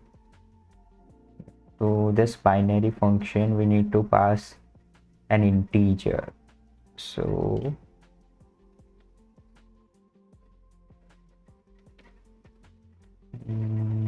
let's see how to get it.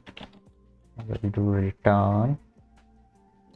Should I do return or store it inside a variable? Let's store it inside a variable. Self dot value b, and it will be none.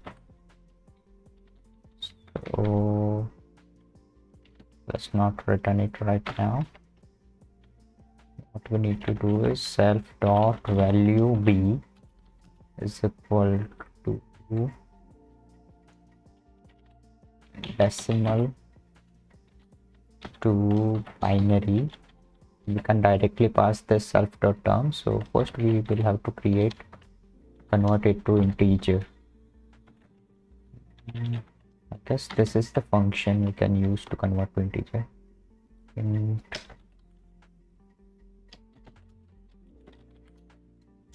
I think we do have this kind of function inside Python. Okay, it is not capital, I guess.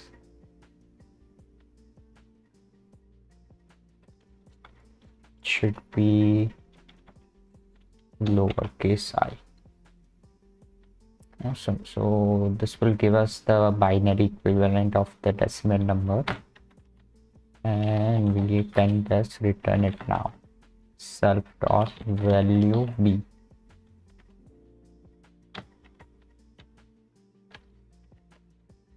Let's check it if it works or not. So okay, what can we do now? Let's uncomment this thing.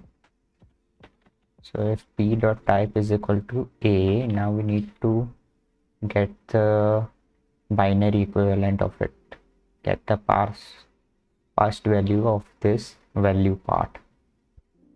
So first, what do we need to do? We need to get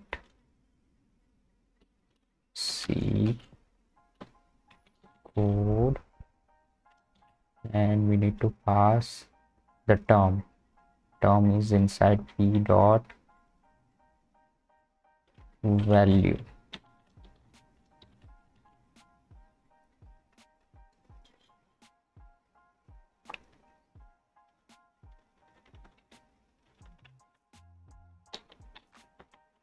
C dot value. Now I can call C dot value. This will give us the binary equivalent. So let's check if it works or not. Oops, what happened? Decimal to binary is not defined. Yeah, of course it is not defined. I need to use self dot decimal to binary.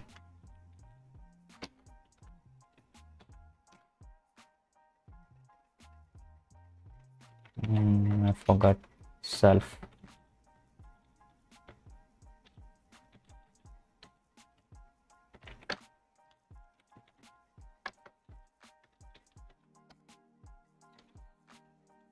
Okay, let's see. I'm getting the value. So for this thing, we are getting 0. For 1, 1. For 10, we are getting 1, 0, 1, 0. Is this correct?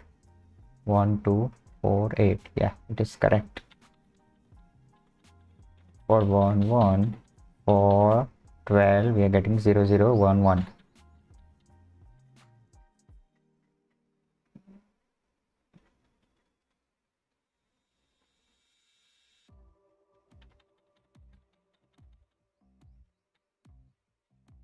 Awesome. So we are getting the binary representation, but we need to get 15-bit representation.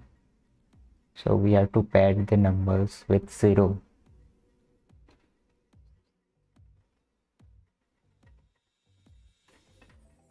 So let's see, how can we do that? Pad a string of binary to have 16 bits.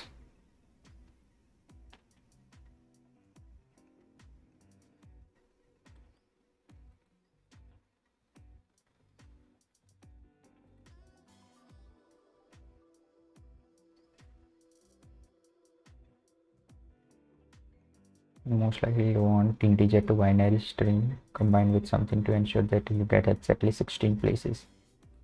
Value is equal to 2. So binary dash integer to binary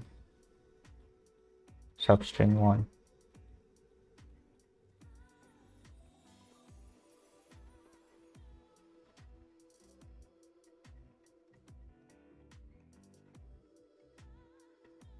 Okay, so does that mean I have to change my function?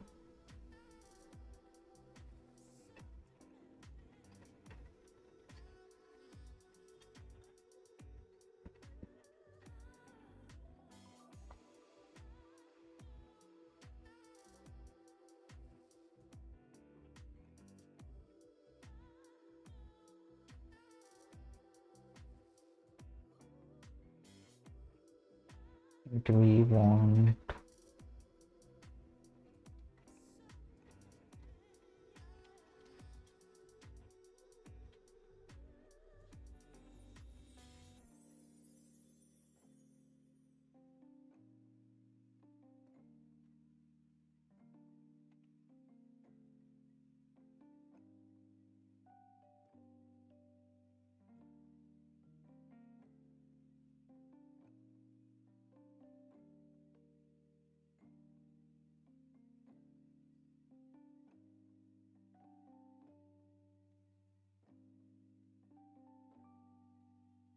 wait, this is for Java, I guess.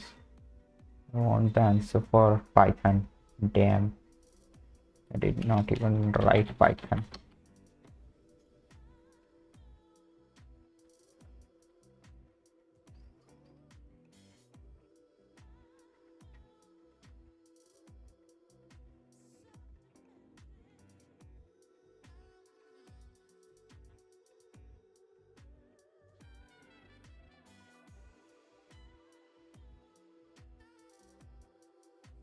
Format.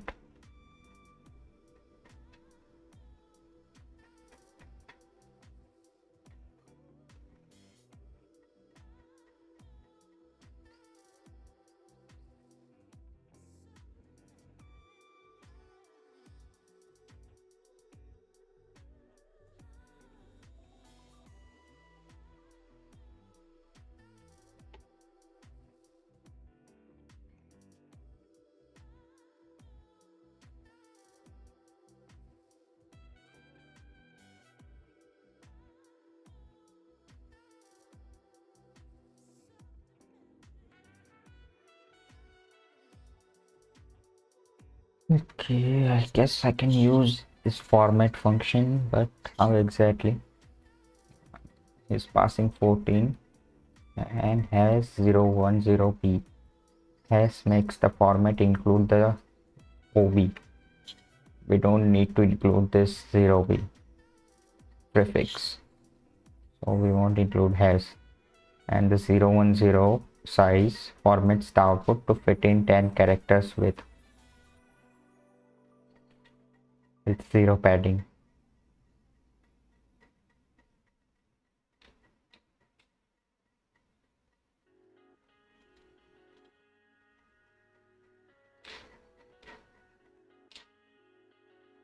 Okay, let's try to use this function then.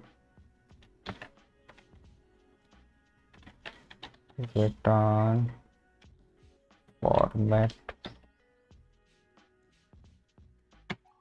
and 0. I need 15. So should I pass 0 15? No, I need 16 bits. 16. So let's see what this thing returns. Oops, not this comment.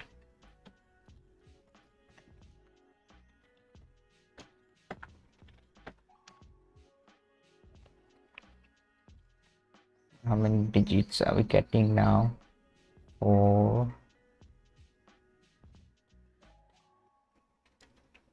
I'm sure it is 16. 1, 2, 3, 4, 5, 6, 7, 8, 9, 10, 11, 12, 13, 14, 15 and 16. Yeah, we're getting 16 and it is correctly giving us the value. So this is what we need. Okay, this is basically the A type instruction, so we don't need to do anything else. We have the A type instruction directly. Now we need to worry about the C type instruction.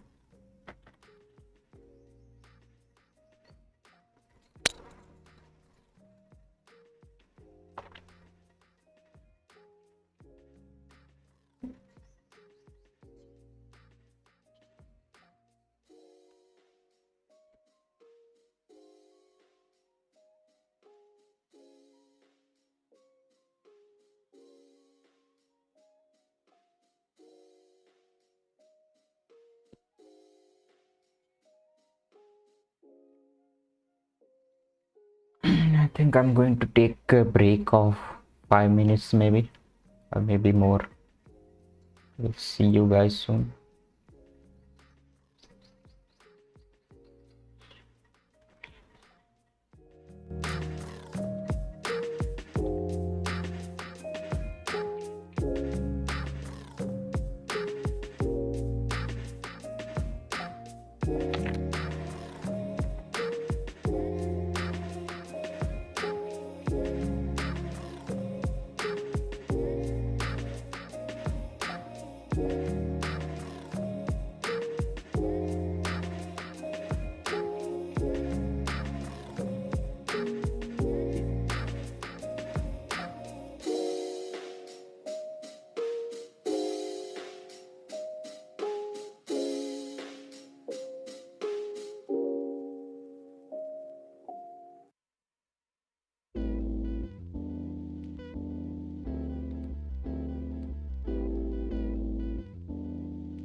Alright guys, let's get back to business now. So where was I?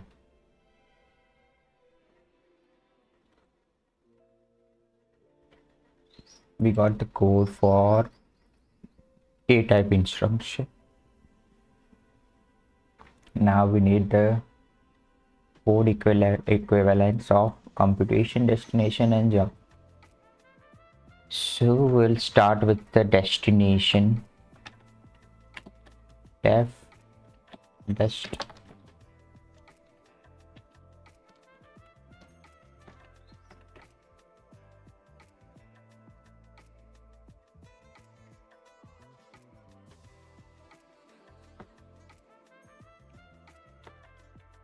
Let's get self dot dest v, and it should be none.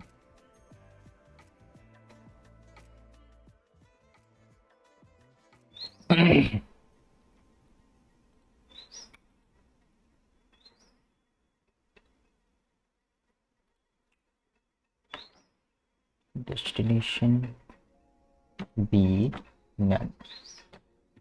Okay, now what do we need to do?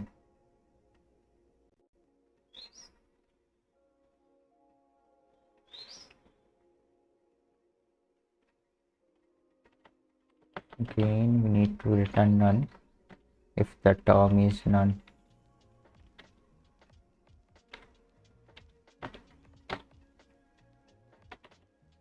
Now what do we need to do? Return the binary equivalent of destination, and it will be of 3 bits only. This time we don't need to convert from the integer to binary because this destination is not an integer anymore.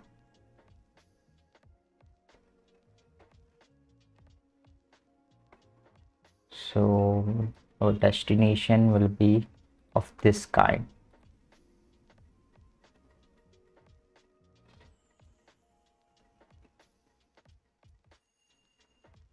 Now this is a little bit hard because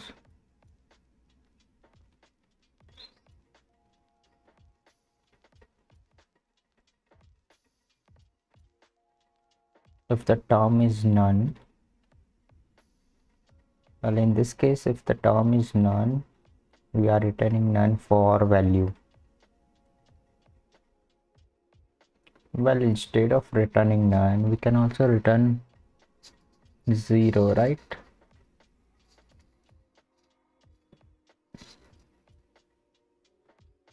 Is it going to be none for any case, this value? Where did it be? Right? Yeah.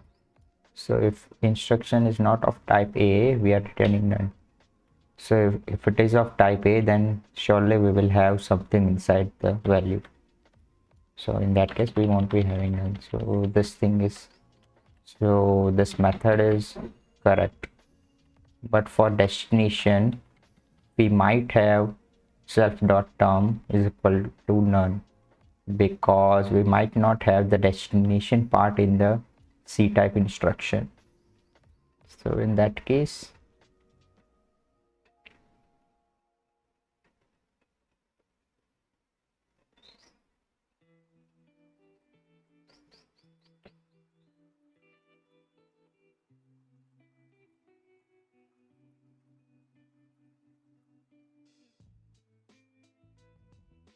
let's see, I'm not going to return none.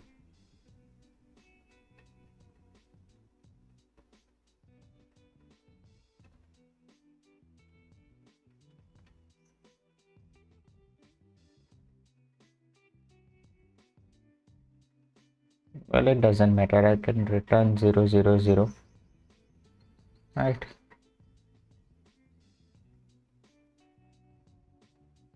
Yeah, it's all right. So if destination is equal to, so I first of all I need to map these values to this.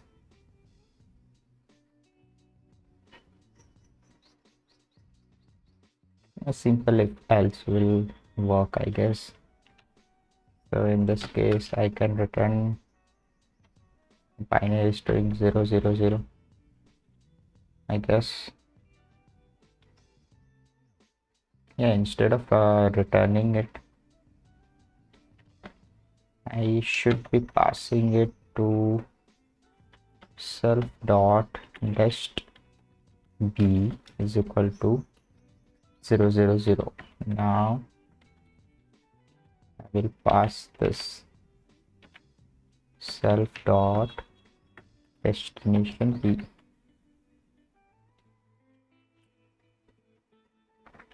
Let's not return it right now, we'll return it later.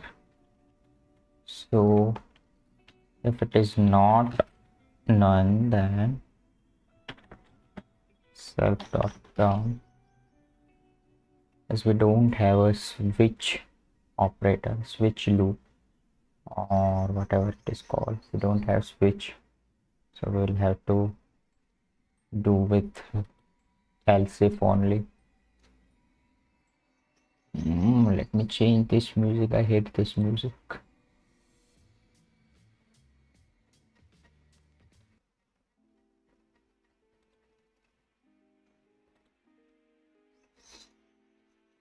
Okay, so let's see, self dot term is equal to m,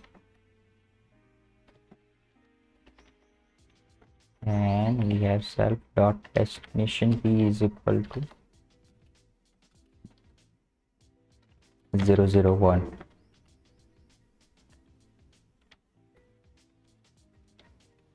For d,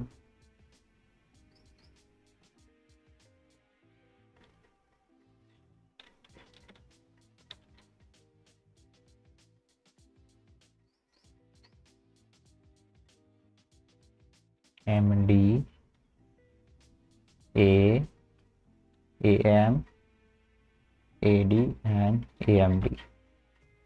So yes, let's change this m to d now. So if destination is d, need to return 0 1 0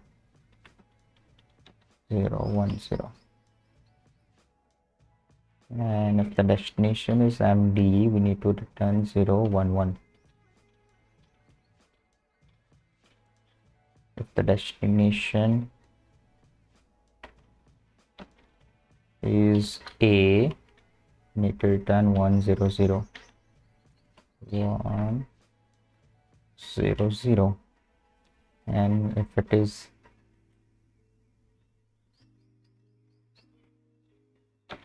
am, then we should return 1 0 1.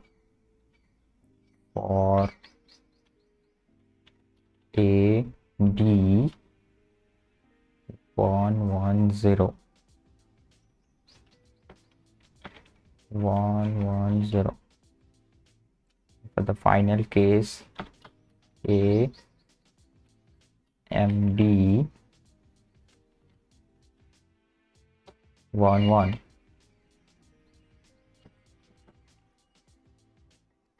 Okay, we have taken care of all the cases, I guess. And now we can simply return the dash b part. So after that, we need to take care of the, well, before we do the computation, let's take care of the jump because it is smaller. I can copy this method.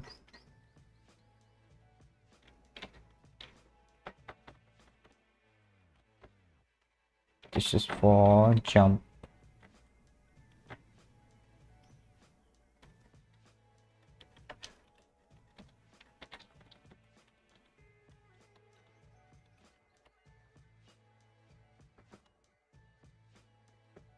Jump B.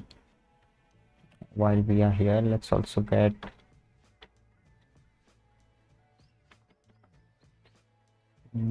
comp B.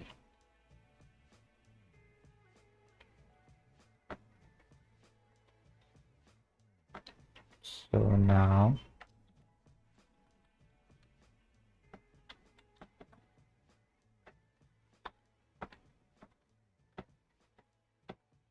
instead of dashed, we should replace dashed with, what the heck, we should replace dashed with jump.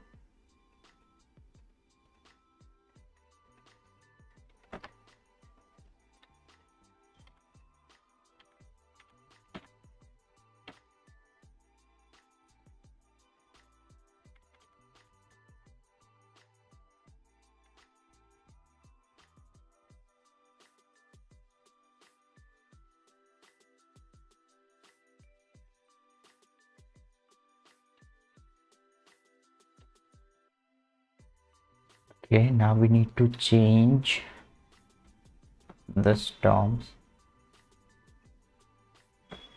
The first condition is all right, but for the second one we need to change this to JGT 001, which is correct.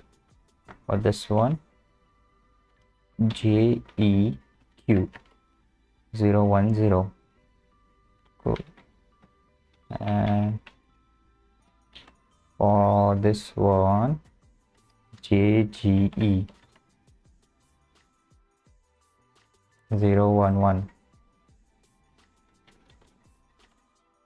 and JLT 100. JNE, we have 101 and JLE 110. And for the final jump, JMP, we have 111. Awesome. Now let's take care of the computation term. It involves a lot of things, so there will be a lot of, wait, yeah, I guess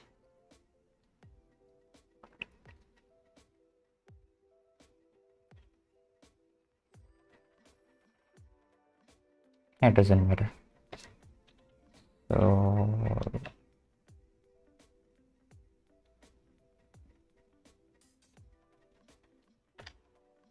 I'm just going to copy this code.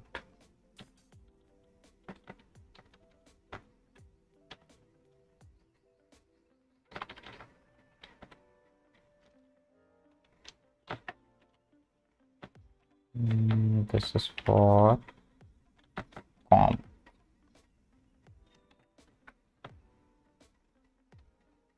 Need to replace jump with comp.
we'll have to change a lot of values, and also we won't be having none in case of computation.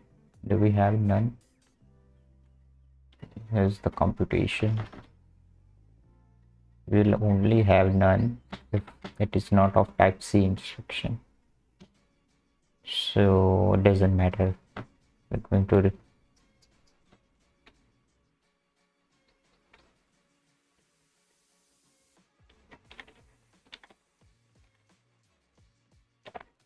we are going to return none.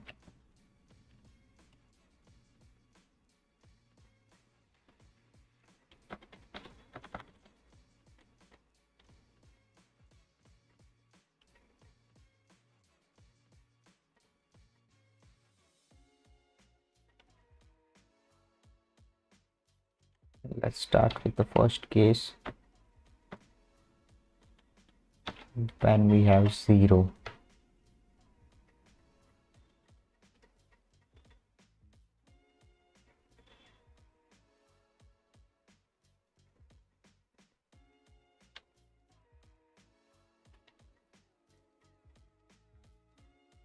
In this case we are going to return 0 1 0 1 0 1 0 0. Damn, I hate to write these things.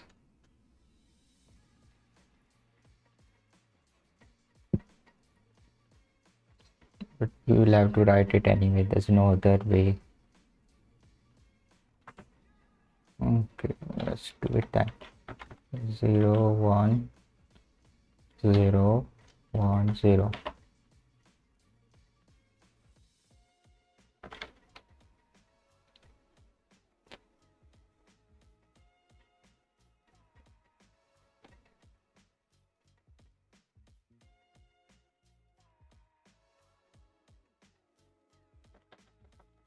Instead of this terms,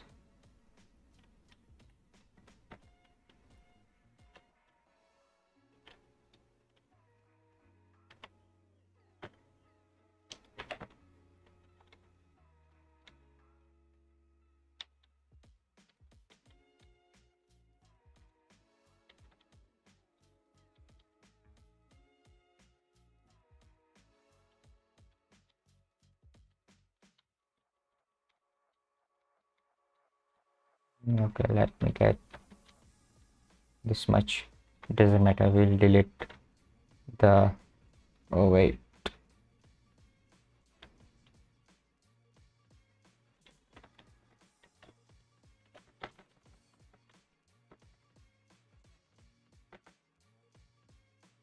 oops.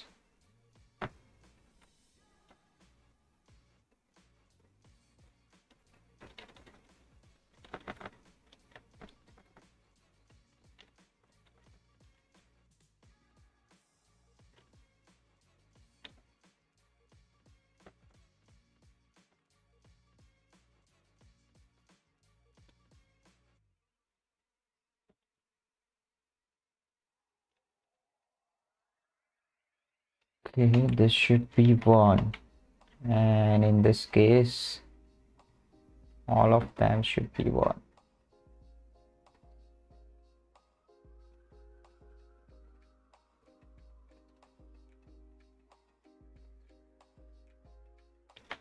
One, one, one. We can also have -1. For that, 1 1 1 0 1 0. 1 1 1 0 1 0. For D, so we can have D here. For D we have 0 0 1 1 0 0 0 0 1 1 0 0. What else? We have A. Wait, for this computation, this part is similar, only A bit is changing. I wonder if I can use this somehow.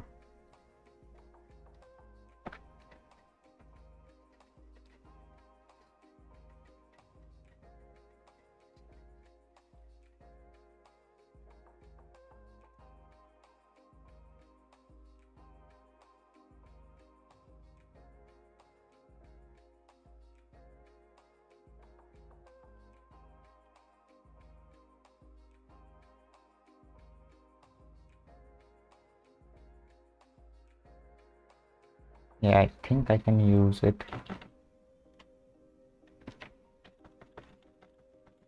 I can do something like this. A is equal to 0 by default, and C is equal to, so it's just this. So now instead of assigning,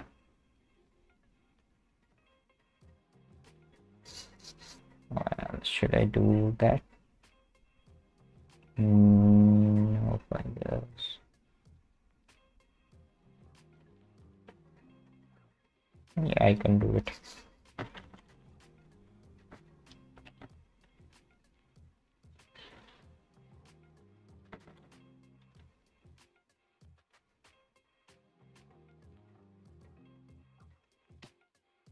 So now what I can do is, instead of directly doing jump is equal jump b is equal to this term, I can do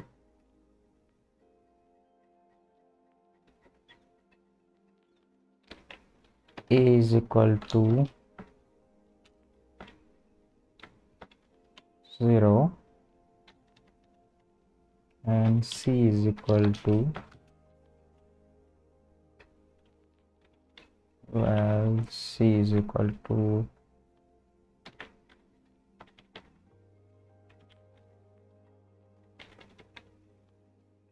this term, but I will have to get rid of this extra 0.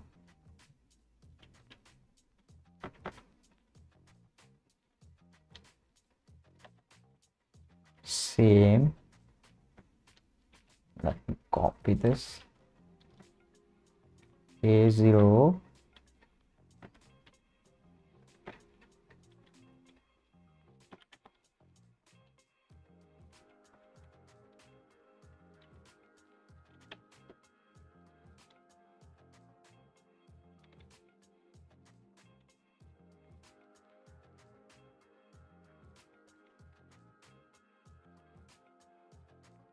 and for -1, then let me copy this thing.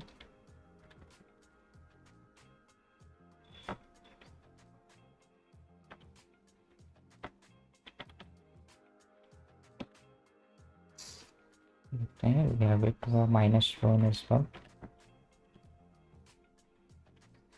Wait, before that I need to delete this term.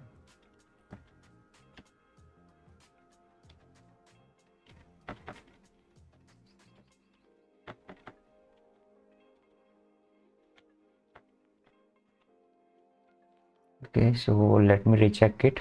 For 0 we have a term as 0 and 1010 C. For 1 we have a term 0 and 111111 all ones. For -1 we have 0 and 11010. For self dot term D is equal to D, we have 0 and 0 1100. Now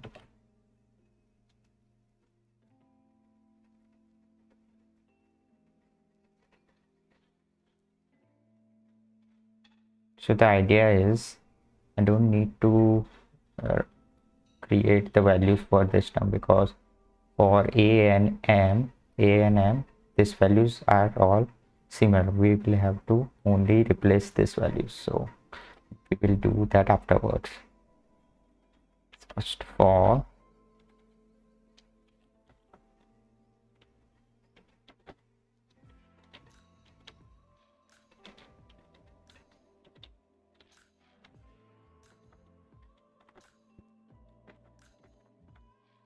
Okay, so the next term is, well, it is a.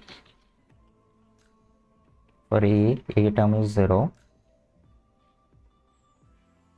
1 1. C term is 1 1 and all zeros.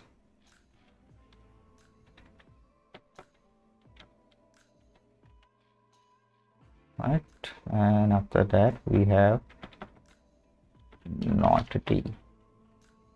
Not d 0 0 1 1 0 1 0 0 1 1 0 1. So that we have not a 1 1 0 0 0 1 1 1 and 0 0 0 3 zeros and 1.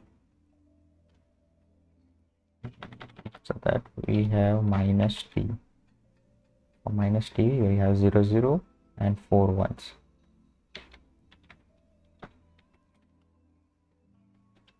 After that we have minus a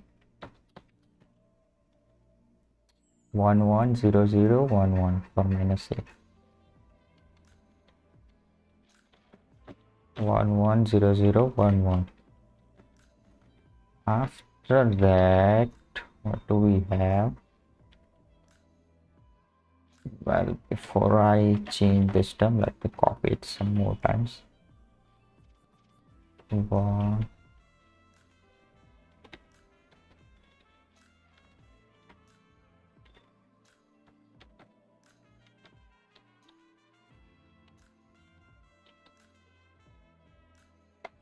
Okay, so after where was I? Minus a. I wrote 1 1 0 0 1 1. And now for d plus 1. D plus 1 we have 0 and all ones.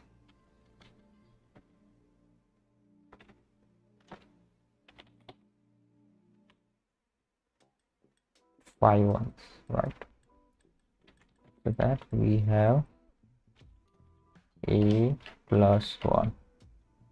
For a plus 1 we have 1 1 0 and 3 ones. 1 1 0 3 ones. What the heck?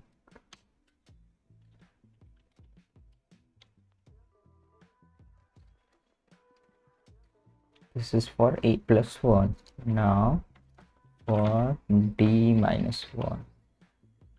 For d minus 1 we have 0 0 triple 1 and 0 0 0 triple 1 and 0. After d minus 1 we have a minus 1.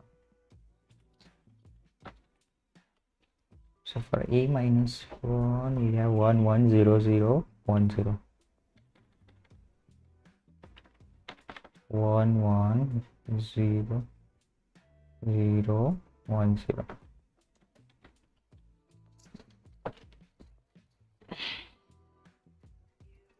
Now we have d plus a.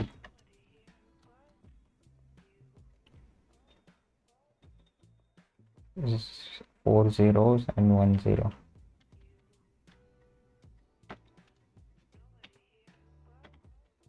Four zeros and 1 0. I hope I didn't mess up any of the binary values. It will be a whole lot harder to debug. So after d plus 1, d plus a, we have d minus a. For d minus a, we have 0 1 0 0 1 1 0 1 0 0 1 1. This is for d minus a. And now we have a minus t. A minus t 000 111. This is nice.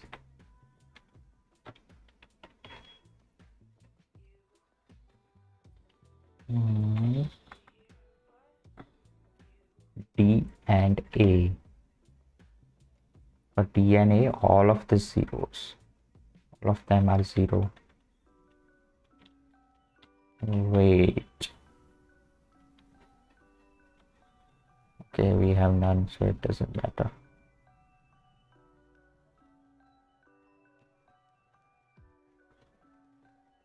After that, we have D or A. For D or A, once we have 0, 1.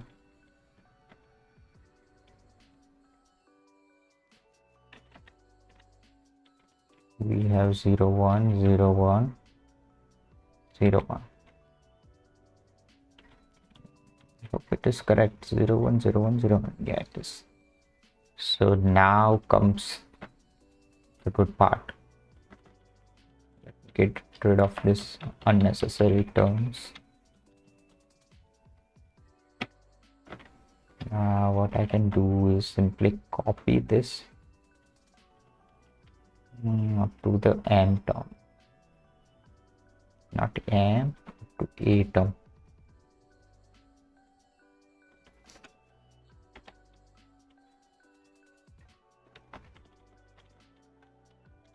Now all I need to do is change this individual terms. Yeah, before I do that,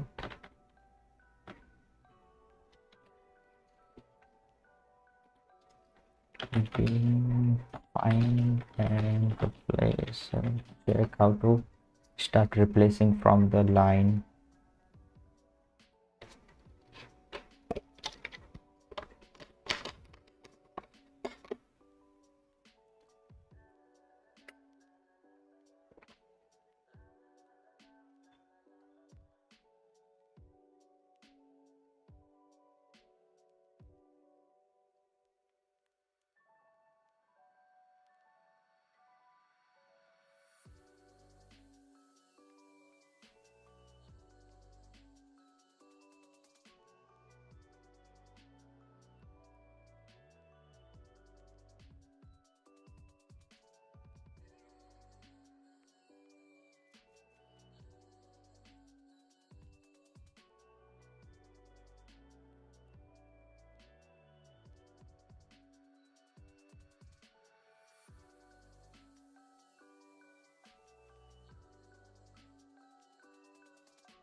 Okay.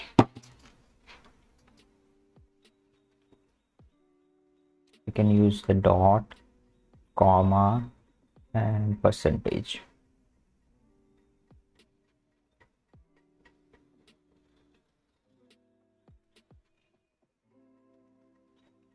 Do I need to replace? I'm starting from this dot, comma, dollar, s. Right.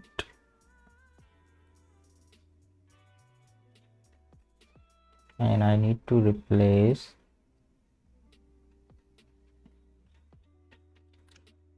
a equal to 0 with a equal to 1 globally and confirm as well.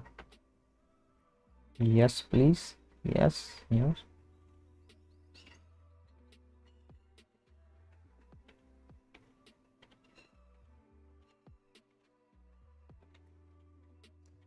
Awesome.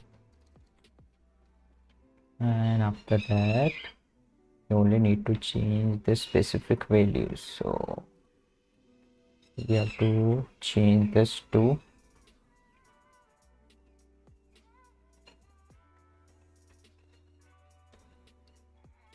should be M, and after that we skip this one.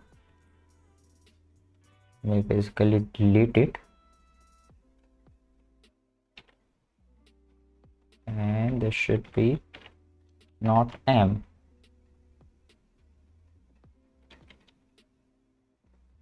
Again skip this,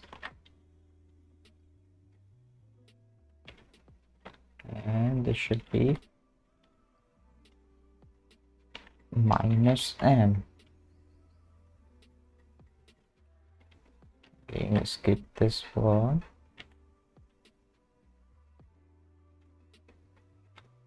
and plus 1.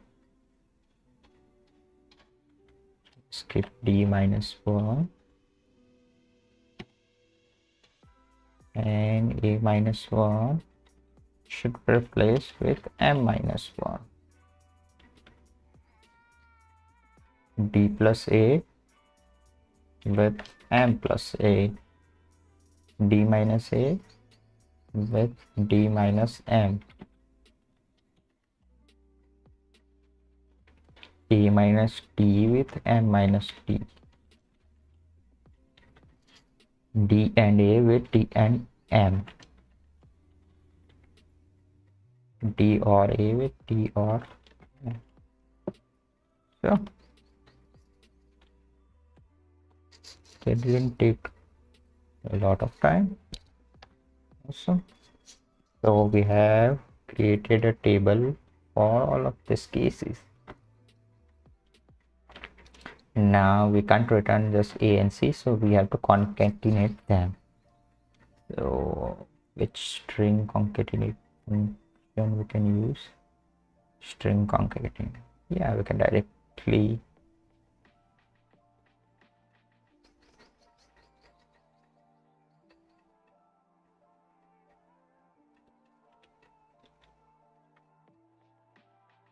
so now we can do self dot jump B is equal to A plus C. Now we can return jump dot jump B.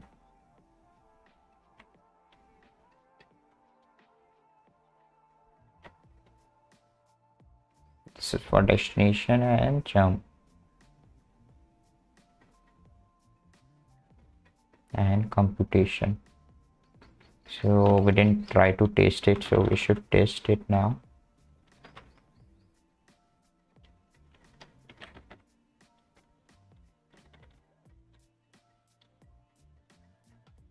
The instruction is of type C, then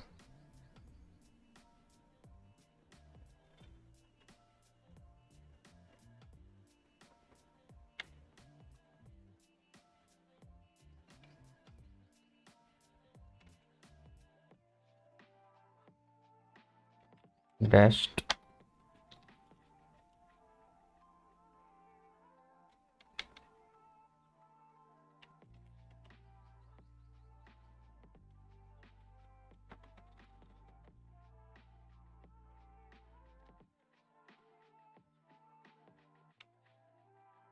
so now we should do D. Oops.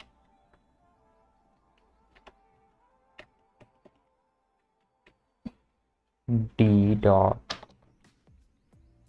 test, not test, yeah, test.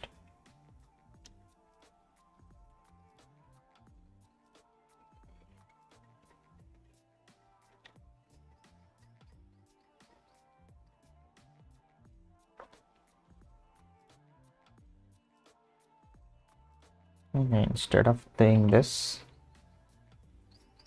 I can copy this.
So it didn't change.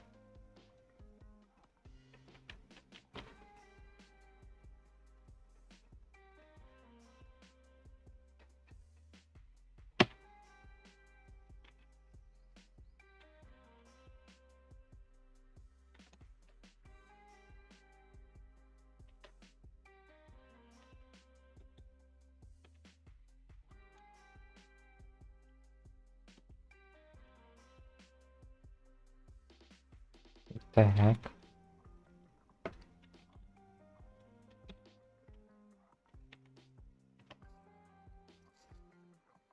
Okay, we have the binary values.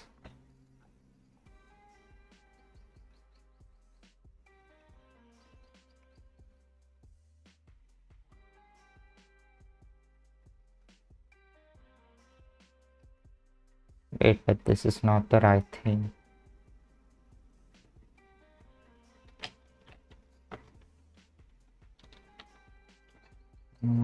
Dash for form and jump. There should be C, J,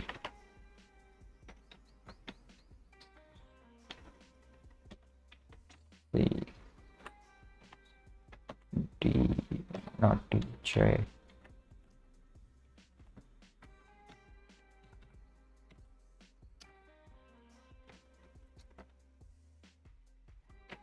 So let's see where is C type instruction. So this is a C type instruction, D equal to M. So what are we getting?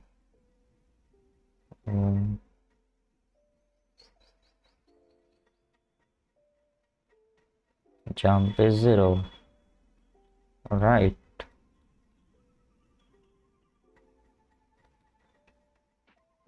Is this correct? We're getting 0. Yeah, I guess we were returning 0 anyway. But shouldn't it be 0, 0, 0? Why are we getting just 1, 0? And for this part, we are still getting, we're just getting 0, 1, 0 and 0, 1, 1, 0, 0, 1. This is not correct. See, destination is D. So for D, we have 0, 0, 1, 1, 0, 0, 0. This is definitely not correct.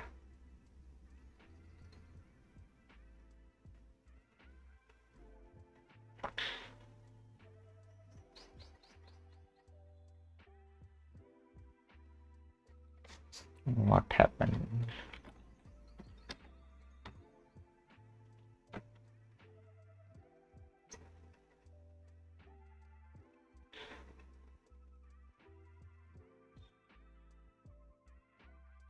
Oh, freaking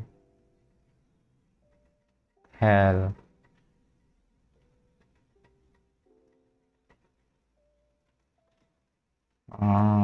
This was supposed to be in the computation part, not in the jump part. Damn, doesn't matter. It's okay. It's okay. You can just change it from jump computation to jump, right? So if I change this from computation to jump, what will happen? 0, 0, 0. The heck?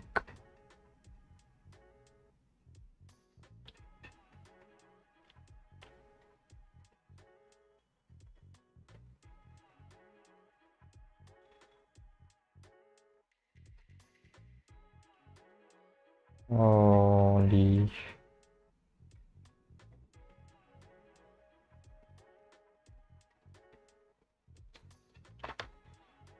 We'll have to create the jump again.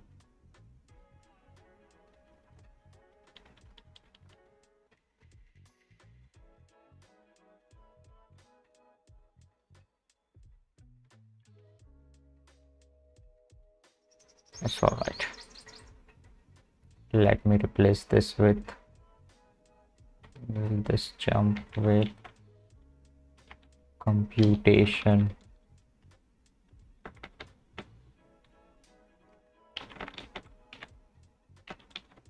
Copy.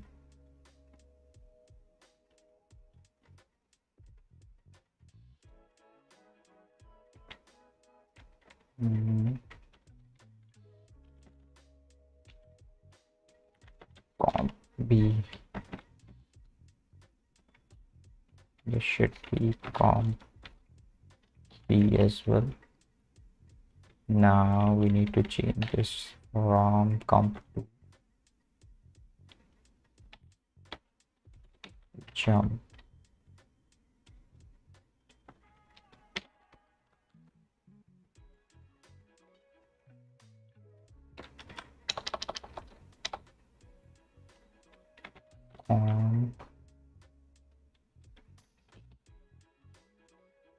Jump. Yes.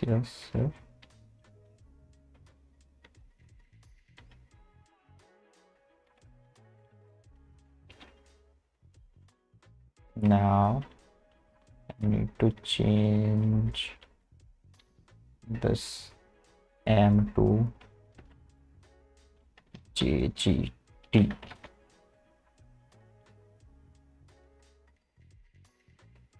This to JEQ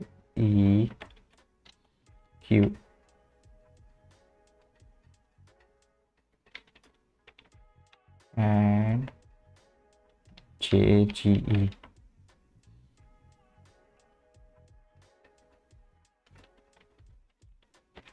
What do we have now? JLT. And after that we have JNE.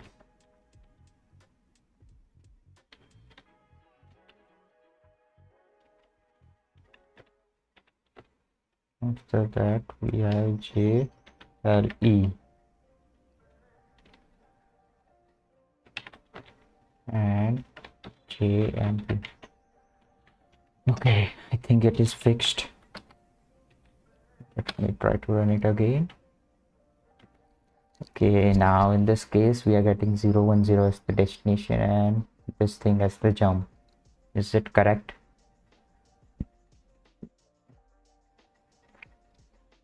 Jump is 0 0 0, which is correct. Now destination is D. So let me check the destination. Where is it? Yeah.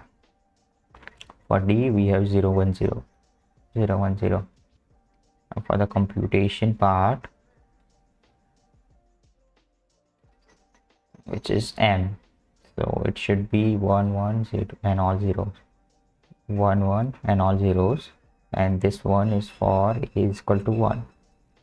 So yeah, this is correct. Let's check one more example. So for D is equal to D, let's check one for, yeah, this one. Let's check this one. So we don't have a destination in this case, so 0 0 0, but we do have a jump, and this jump is 0 0 1 for GGT, and destination is D. D means 0 0 1 1 0 0 0 0 1 1 0 0, and this 0 for A. So I guess the program is working now. We have this part, we have this part, we have this part. All we need to do is append this part, and we have a code for C type instruction as well. So I think most of the work has been done. Like with this we still need to take care of the labels and all that, but since most of the work has been done, so let me just finish it. Now I'm going to get the whole code for the whole instruction.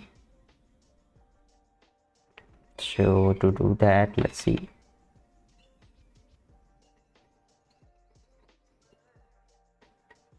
This will be for A.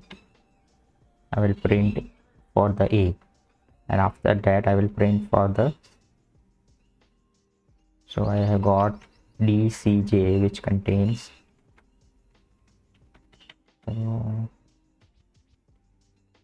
instead of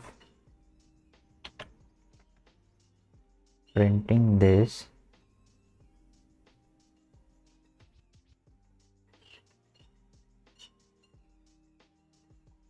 instead of printing this, and let me remove this prints as well.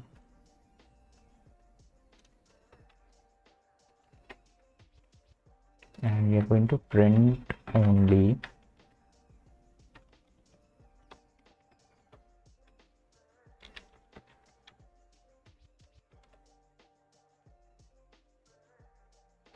going to print 111. This is for this first part, and after that plus we have the computation, so C plus destination plus the jump part, and we have a full-fledged C type instruction. So what's happened? Oh yeah,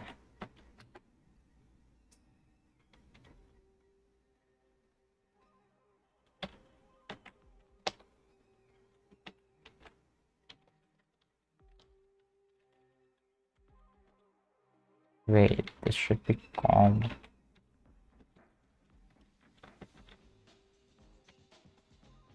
This should be best dot jump.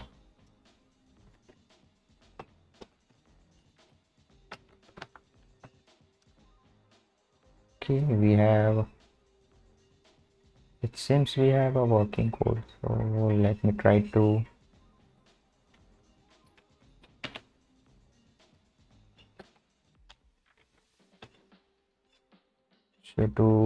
check if we have correct binary code or not. We will have to use the built-in assembler. What is the assembler? Assembler.s, not the assistant.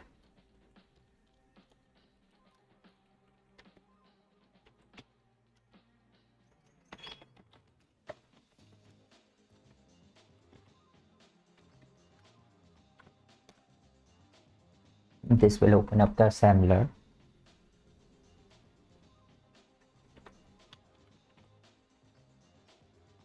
Now let's load this add program. Projects 6 add.assembly.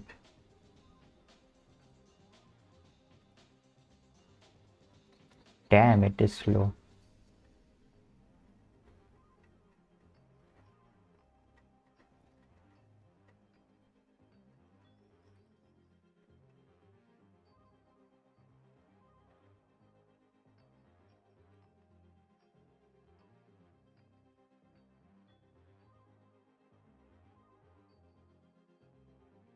I also want to load a comparison file. Why can't I load a comparison file?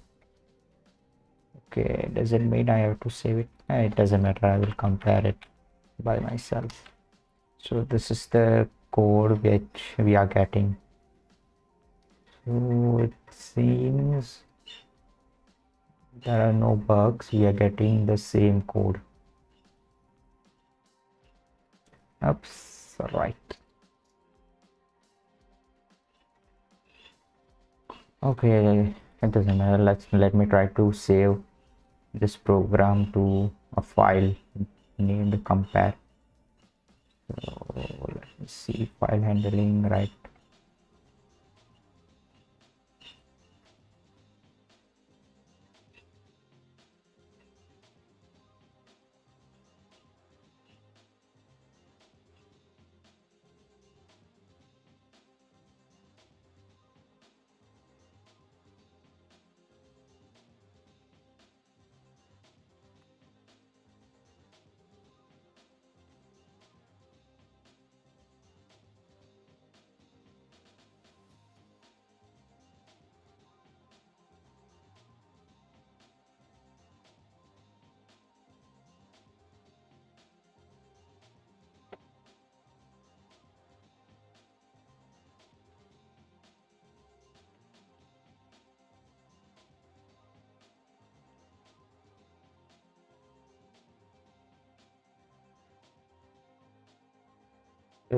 open. Let's open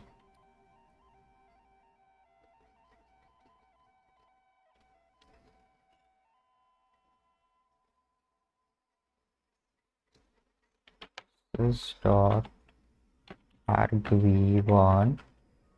This will give us the program file, but we want to split it at the dot. This will give us just the name. We get the name and we pass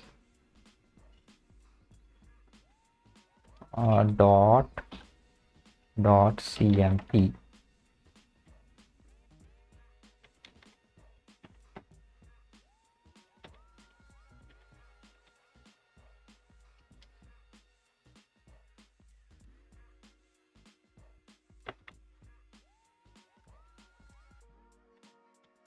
I hope I can create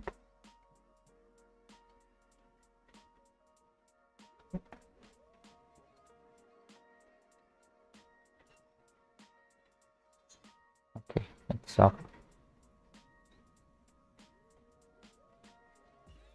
Now after that I want to write. Why do I always do that? Yes, to write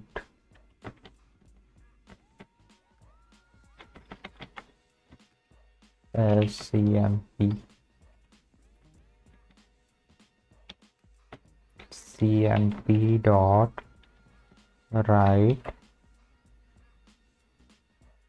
c dot value.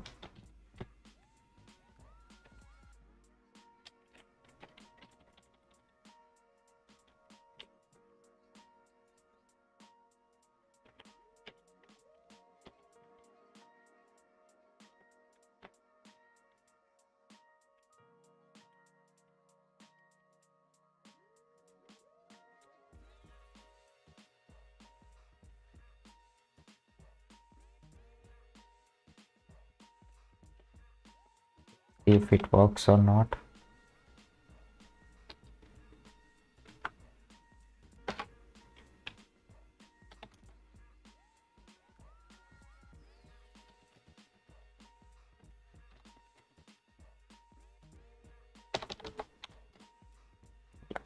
Great, we are getting compare file as well. Oops, but it is appending. It is not adding a new line. How do we add a new line?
Don't want to when writing on files exactly. Okay, I can just pass the new line character.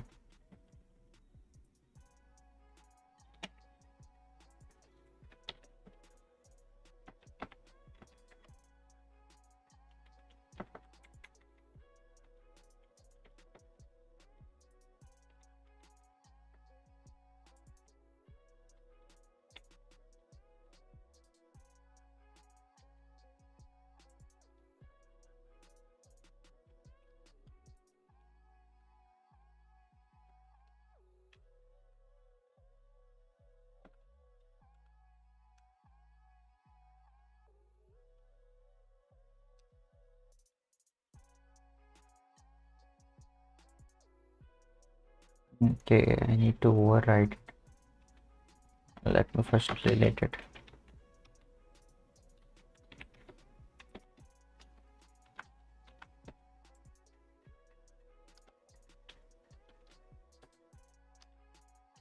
So now can I load it?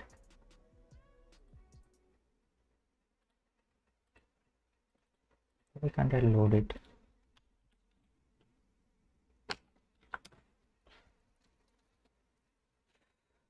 Yeah, I can load it.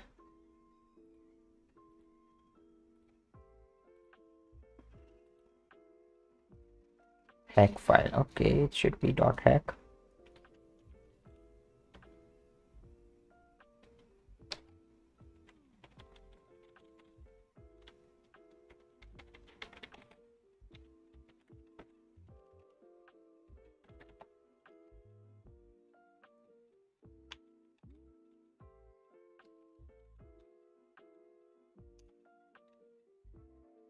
Now do I have?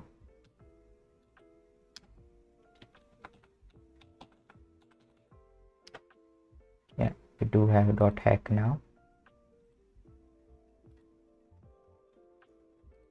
Okay, let's load add.sm.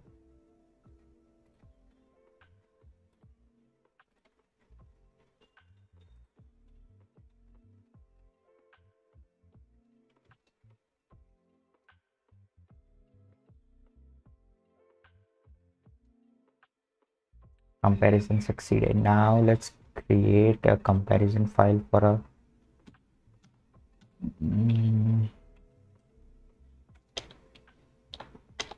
for max.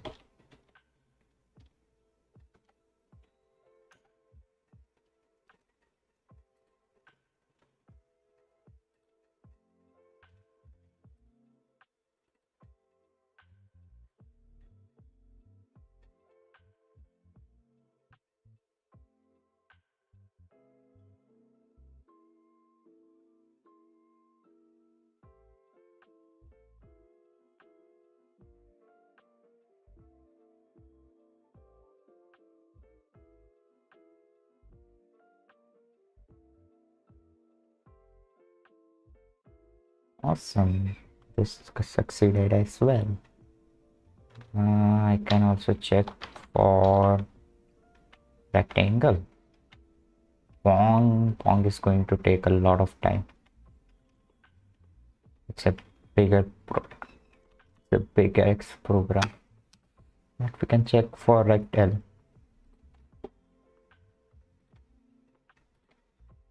I'm not going to check it for Pong because it is a bigger program. It's going to take a while.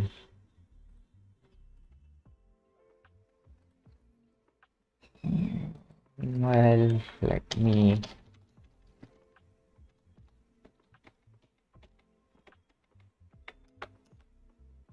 oh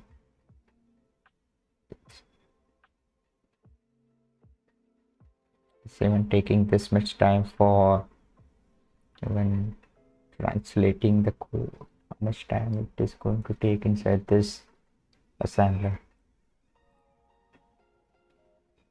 Is there no way to turn off the animation because it seems it is taking a lot of time? Let me try to load the Pong file now. Pongl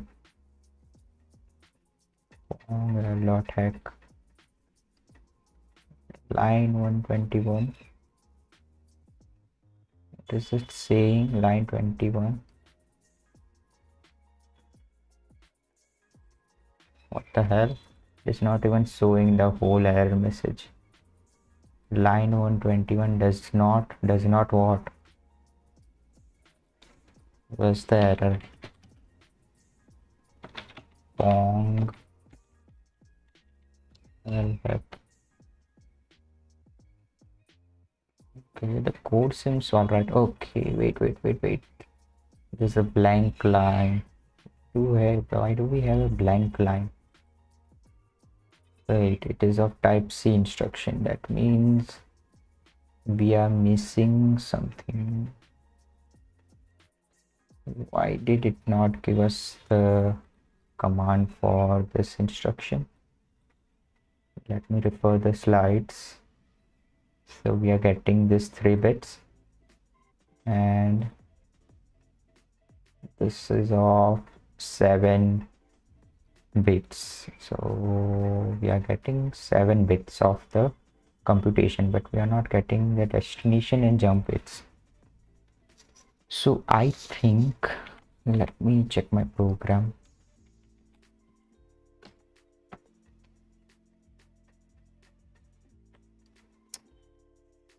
That might not be a destination and jump bits, but in that case we are returning 0, right? Or not?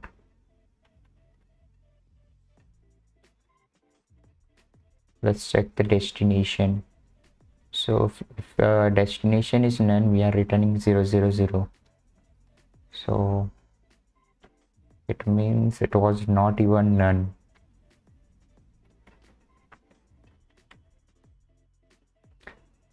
Let me guess, maybe let's check the program.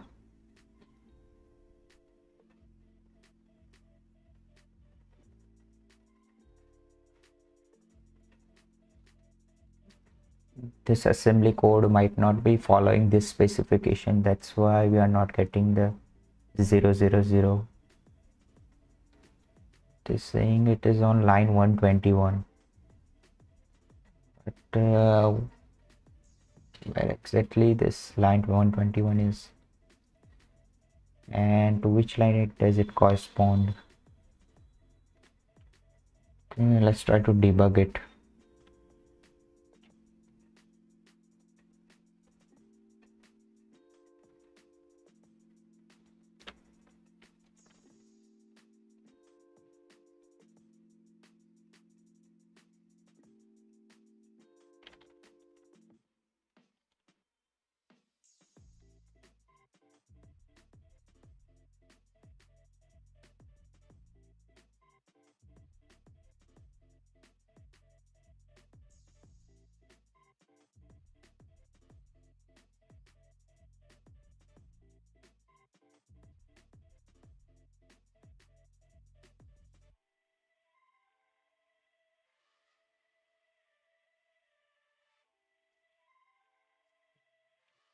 This to W so that we overwrite the file every time we run it. Now I'm going to print the instruction. So for that, p instruction, yeah, let me uncomment this part.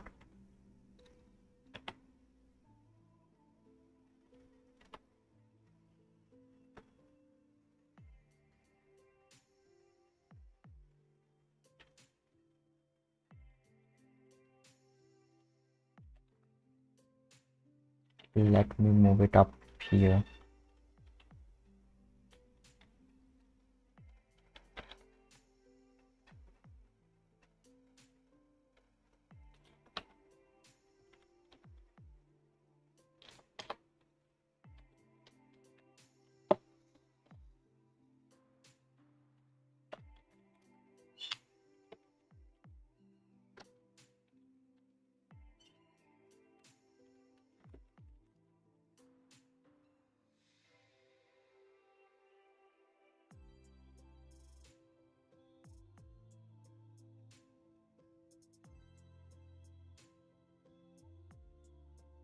Okay, we're getting error for this line of code. D is equal to D plus N.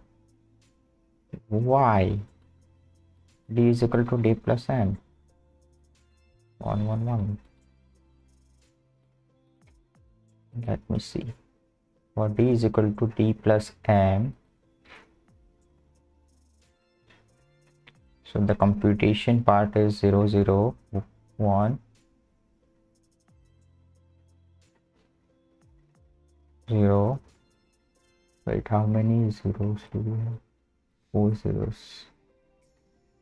Destination D plus N, D plus N is over here for 0, 0, 0, 1, 0, 0, 0, 0. Why? This is incorrect.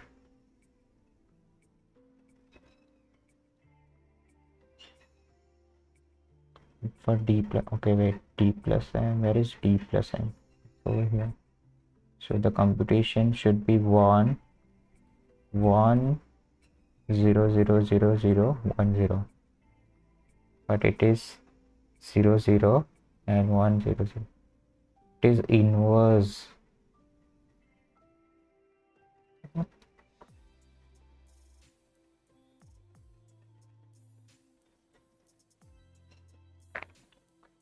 Why is this happening?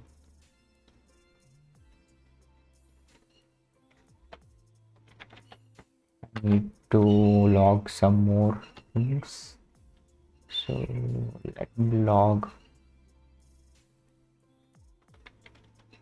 Well, let me log these things as well.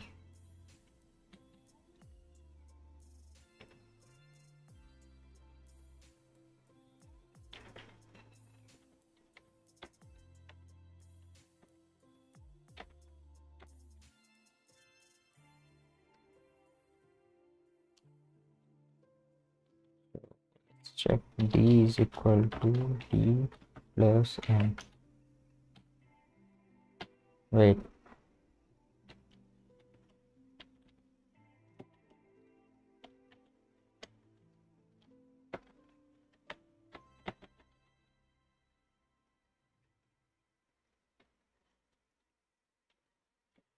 Why is it not showing us d is equal to d plus m?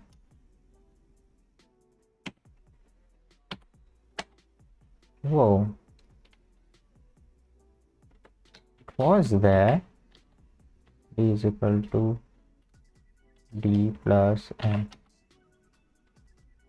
I think I will have to manually find it.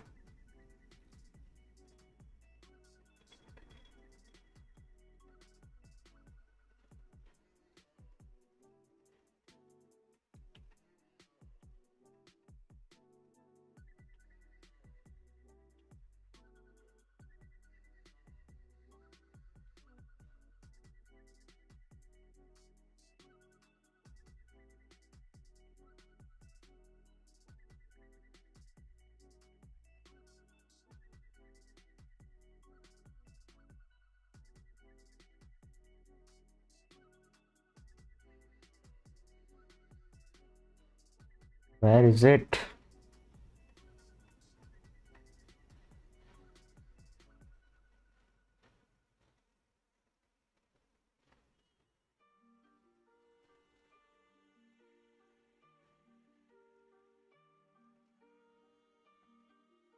All of the other programs were translated successfully, but this one was not. So there is a error. There is an error in our parsing.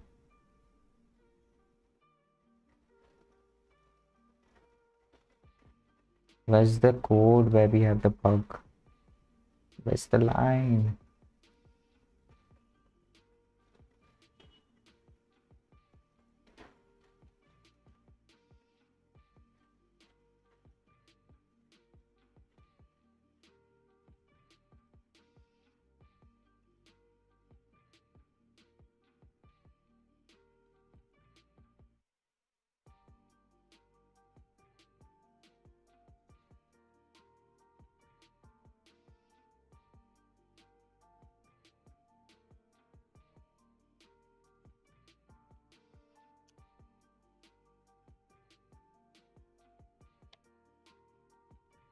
Is it saying the pattern is not found?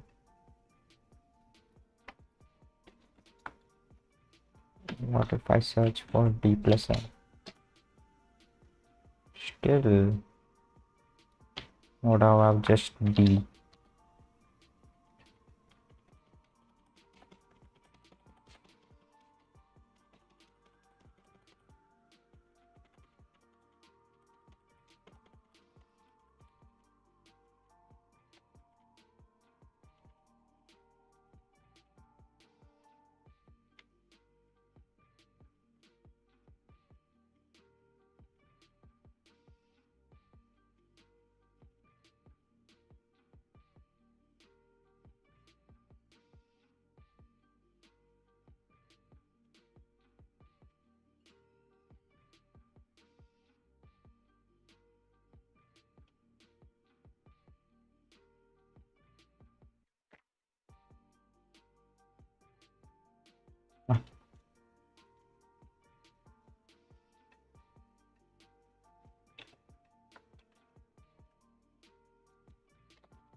Yeah, it is here. So for this line of code, we are getting this code, instruction code. Destination is 010. Let's check the destination. 010. D is equal to 010, which is correct. Computation, okay, wait, jump is 0. But why is the computation 0?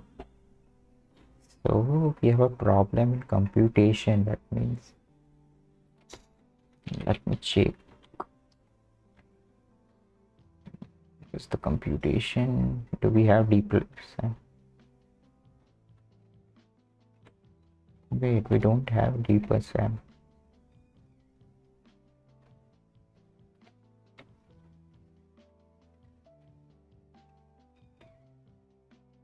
M minus 1.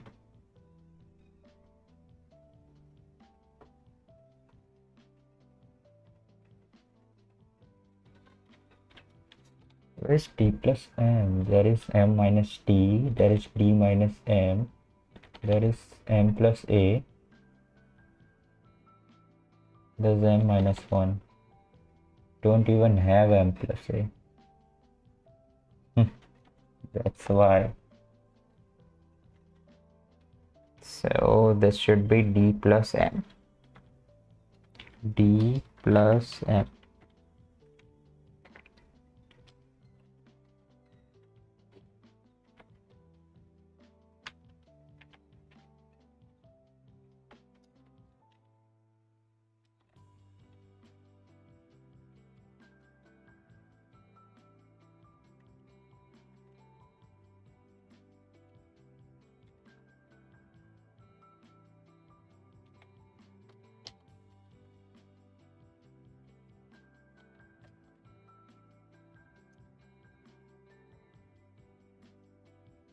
So now let's try to.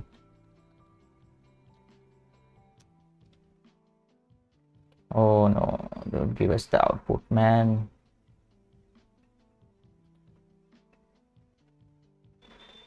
Now let's load the file. Awesome, it is not giving us error this time. It is going to take a hell lot of time. So while it is running, I'm going to take a small break.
Okay, so far we don't have any errors. You know what? It's think it will probably take hours because look at just the lines of code. So therefore I'm not going to let it run.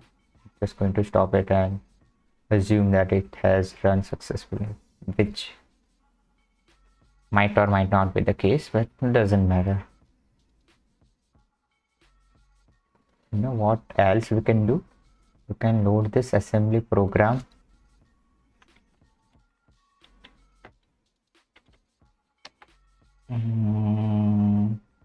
Set the CPU emulator.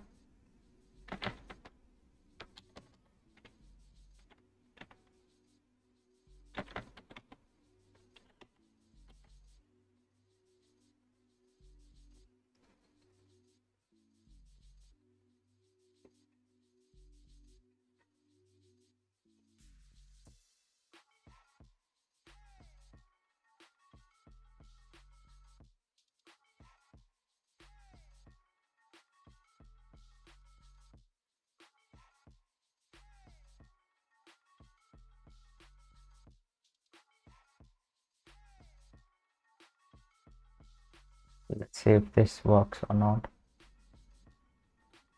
No animation. Pause.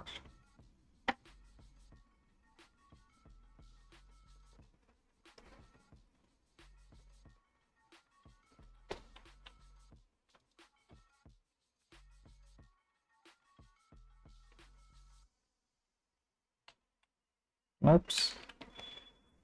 How do I start it over?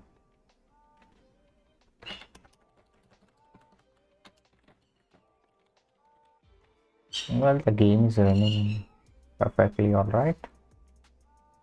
Let me try to load it. Oops, I have to reset it first.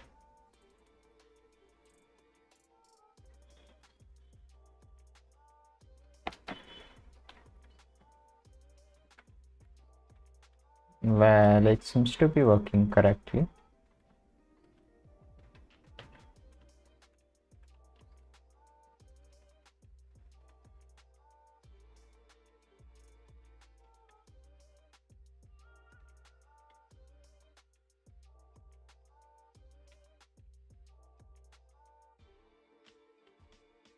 Go, go, go, go, run.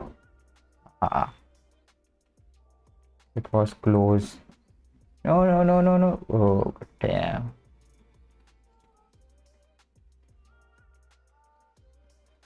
It feels good to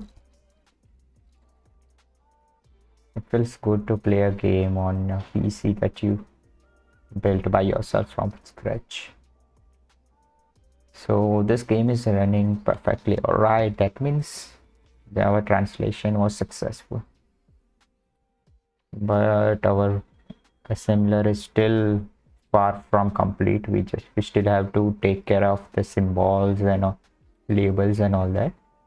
So I guess we will do it in the next stream. I will keep this stream to this point only.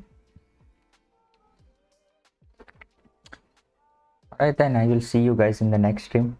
We'll continue building this project. Bye bye then.